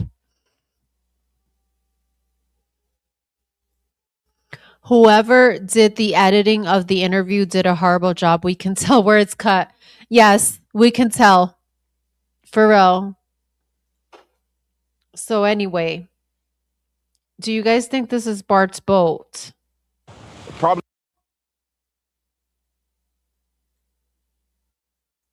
all the way through here. You have thousands of people on this island. Probably 2,000 people. So That's crazy. All right, let's hear what Warren says, and then I have to start dinner. Here, Brandon, where it drops off. I mean, you could see literally where it drops off. So, I mean, it goes from about waist deep water right there to neck deep, and then it drops from neck deep all the way to like 17, 20 foot. I mean, we weren't even a quarter mile out the island, and when we were leaving, we were a quarter mile out the islands. Yes, because the GPS data on the Triton that Wyatt was in, that GPS data of only the Triton says that it was stationed up until 4:30. And then from 4:30 to 5:25, it was still within the what did he quarter mile off the island. Quarter mile. They were still within a quarter mile off the island. They did not leave the island until 5:25. And when we were leaving, and I mean, it was 30 foot of water. Yeah. I mean, it was 30 when we were leaving, and when we were leaving, and when we were leaving, it drops from neck deep all the way to like 17, 20 foot. I mean, we weren't even a quarter mile out the island, and when we were leaving. Notice his left hand goes when we were leaving. This is weird. Look at this. He has one hand saying we were here, and then the other left hand showing when we were leaving. Like, does that make sense? You're here and then we were leaving. So where are you? Where are you? He's like, we're this way, that way. Where you at? Where you at, bro? Look at this. And I mean, it was off the island, and when we were leaving, and I mean, it was 20 foot. I mean, we weren't even a quarter mile off the island, and when we were leaving, and we were here. When we were leaving, we were here. Bro, what are you saying? I mean, it was 30 foot of water. Yeah. So I mean, we're walking towards the east right now, but if you walk down to the west, that's where the west tip of the island is, and that's where the current picks up very, very bad. People talk about the phone situation. I want the phone situation. That's where the west tip. Oh, why weren't you over there though? Why were you over here and not in the western tip where the incident actually happened? The island is, and that's where the current picks up very, very bad. People talk about the phone situation. I want because the way you articulate it, I just walk in the water with my pants on, they're wet. And you can tell right away that if you're hanging out in the water, it doesn't appear, in my opinion, that you would have your phone on you. Is that typical for people to have their phones, or? No, I mean, people come out here, especially on the 4th and, Memorial Day, days like that, they come out here to. Yes, he says 17 to 20. And then on the phone with the CTO, they say 1730, right? They say 17 foot, no, 30 foot. Watch. You're right here, about that. especially on the 4th and, Memorial Day, days like that, they come out here to celebrate, and people get on the water to be off their phones, first off. Second off, if I'm sitting waist deep in water and all my friends are water, it doesn't appear, in my opinion, that you would have your phone on you. And that's where the current picks up very, very bad. People talk about the phone situation. 20 foot. I mean, Brandon, where it drops off. I mean, you can see literally where it drops off. So, I mean, it goes from about waist deep water right there to neck deep. And then it drops from neck deep all the way to like 17, 20 foot. I mean, we weren't even a quarter mile off the island. And when we were leaving, and I mean, it was 30 foot of water. Yeah. So, I mean, we're walking towards the east right now, but if you walk down to the west, that's where the west tip. So when they were leaving, they were at 30 foot of water when they were leaving. What did they do why were they stationed a quarter mile from the islands? Thank you. Yeah. Why were they stationed a quarter mile off the islands? Like, what made them move a quarter mile off the islands? Exactly, right? If you walk down to the west, water right there to neck deep, and then it drops from neck deep all the way to like 17, 20 foot. I mean, we weren't even a quarter mile off the island, and to neck deep, and then it drops. See literally where it drops off. So, I mean, it goes from about waist deep water right there to neck deep, and then it drops from neck deep all the way to like 17, 20 foot. I mean, we weren't even a quarter mile off the island, and when he says we were a quarter mile off the islands. Why? Like, what were you doing there, right? Why were you there? Why were you there? A quarter mile off the island. we were leaving, and He says when they were leaving. I mean, it was 30 foot of water. Yeah. So, I mean, we're walking towards the east right now, but if you walk down to the west, that's where the west tip of the island is, and It's like that's where they were when they made the sea toll call. It just looks staged to me, in my opinion. That's all I'm gonna say about that. They were sinking and couldn't move till they got a tow. But they were a quarter mile from the islands, though. The washing machine is a local term for a dangerous stretch of churning water and rip currents off the northwestern tip of Horn Islands. Yeah, I heard of that. It could be 3 years before the grand jury hands over a verdict. Hold your breath. I know, right? That's crazy. Why is it that Warren is leading? Damn. Let's continue. Very, very bad. People talk about the phone situation. I want to, because the way you articulate it, I just walked in the water with my pants, they're wet. And you can tell right away that if you're hanging out in the water, it doesn't appear, in my opinion, that you would have your phone on you. Is that typical for people to have their phones, or? No, I mean, people come out here, especially on the 4th and, Memorial Day, days like that, they come out here to celebrate, and people get on the water to be off their phones, first off. Second off, if I'm sitting waist deep in water, and all my friends are, everybody's leaving their phone on a boat, in a lake, if you're sitting on a pond, and no. I mean, that's not the actual question Tatum should be asking. The question should be, why did you have Nolan's phone, right? Why'd you have Nolan's phone? Getting out of the water with their phone in their hand, unless, it's to take a quick picture. But most of the pictures taken on the 4th of July were on the boat. Yeah. I mean, and, salt water, if you drop your phone in salt water, most of the time you're not going to get it back. The question is, why did you have Nolan's phone? That is the question. Why'd you have Nolan's phone? And then why did you call Nolan's mom and ask Nolan's mom have you heard from Nolan? Meanwhile, you have the phone. Oh my God, it's just too much. I mean, especially the water's murky right now because there's been a lot of rain. You can't see, the visibility isn't good. The water isn't clear like it was last year around this time. And, no one has their phone though, usually. I mean, unless you're crazy, I'm not walking around with my phone. There was a lot of people walking around. A lot of people had their phone. Obviously, we saw footage of what was going on, and that's because people had their phone. In my hand, they've been walking around Horn Island. So they're just dismissing the fact that it's unusual. They're dismissing that it's not unusual for someone not to have a phone.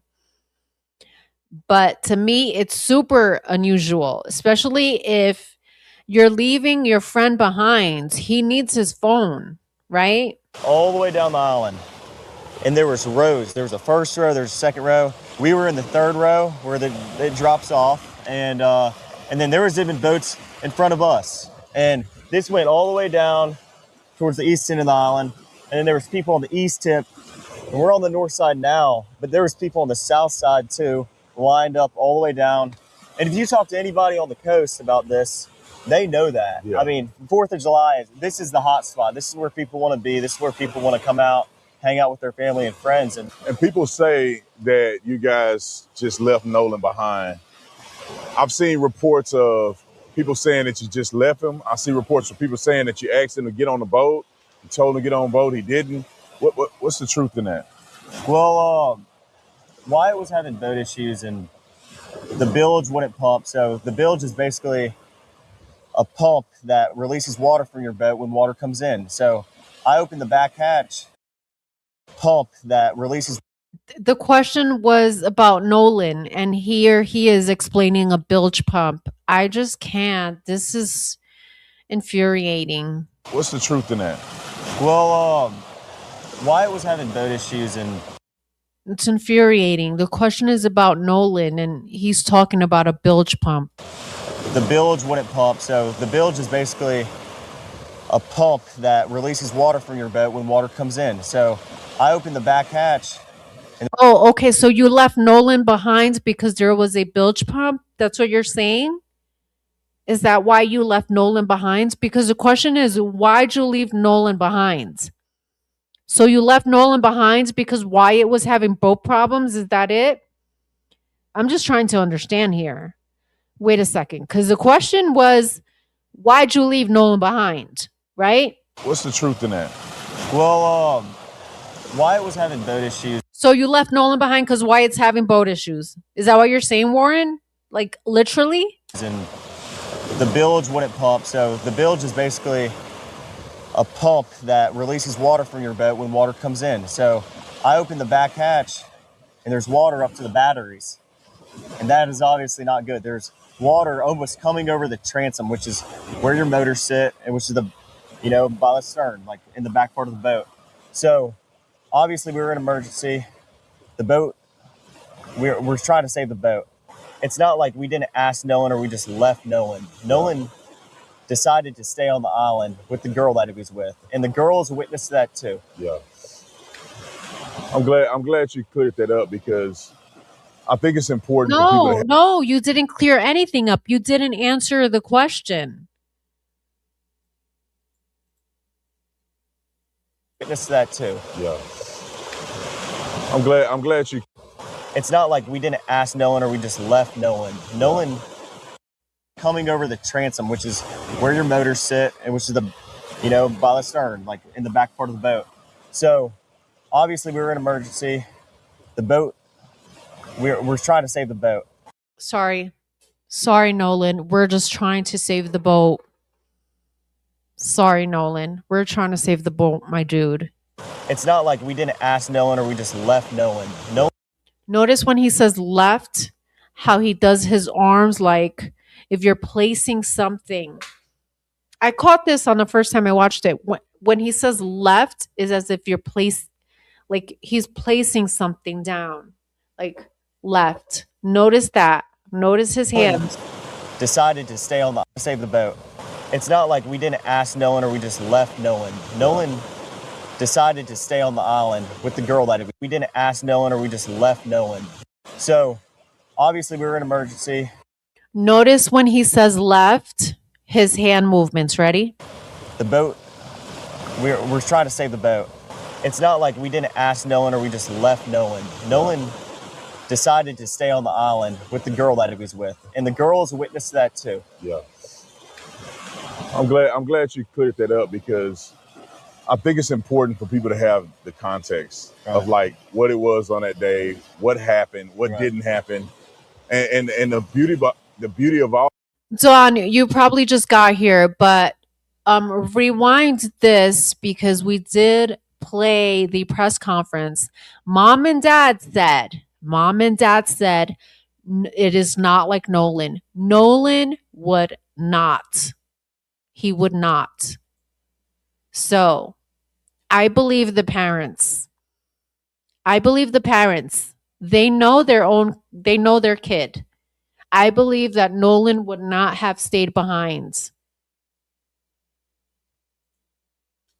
All of this is that you guys have evidence to prove that, of course, you asked Nolan to come on and different things like that. So, but anyway, man, I appreciate you. Yes, sir. Giving me a rundown of kind of what it was like on that day. Right. And hopefully people can understand what the truth is and make their own decision on facts. Right. I mean, based off people, there's not a lot of people that are from the Mississippi Gulf Coast that don't understand Horn Island and different things like that. So, but anyway, man, I appreciate you. Yes, sir. Giving me a hatch, and there's water up to the batteries, and that is obviously not good. There's water almost coming over the transom, which is where your motors sit, and which is the, by the stern, like in the back part of the boat. So obviously we were in emergency. The boat, we're trying to save the boat. It's not like we didn't ask. Yeah, it was cut right there. Is that what you're talking about? Yep. Right after he says they were trying to save the boat, cut. The boat, we're trying to save the boat. It's not like we didn't ask Nolan or we just left Nolan. Nolan decided to stay on the island with the girl that he was with, and the girl is a witness to that too. Yeah. I'm glad you cleared that up because I think it's important for people to have. Okay. You guys, thank you for being here today. I mean, there's just so much to cover. I always feel bad when I end the stream because it's like it's not even half of what we want to go over.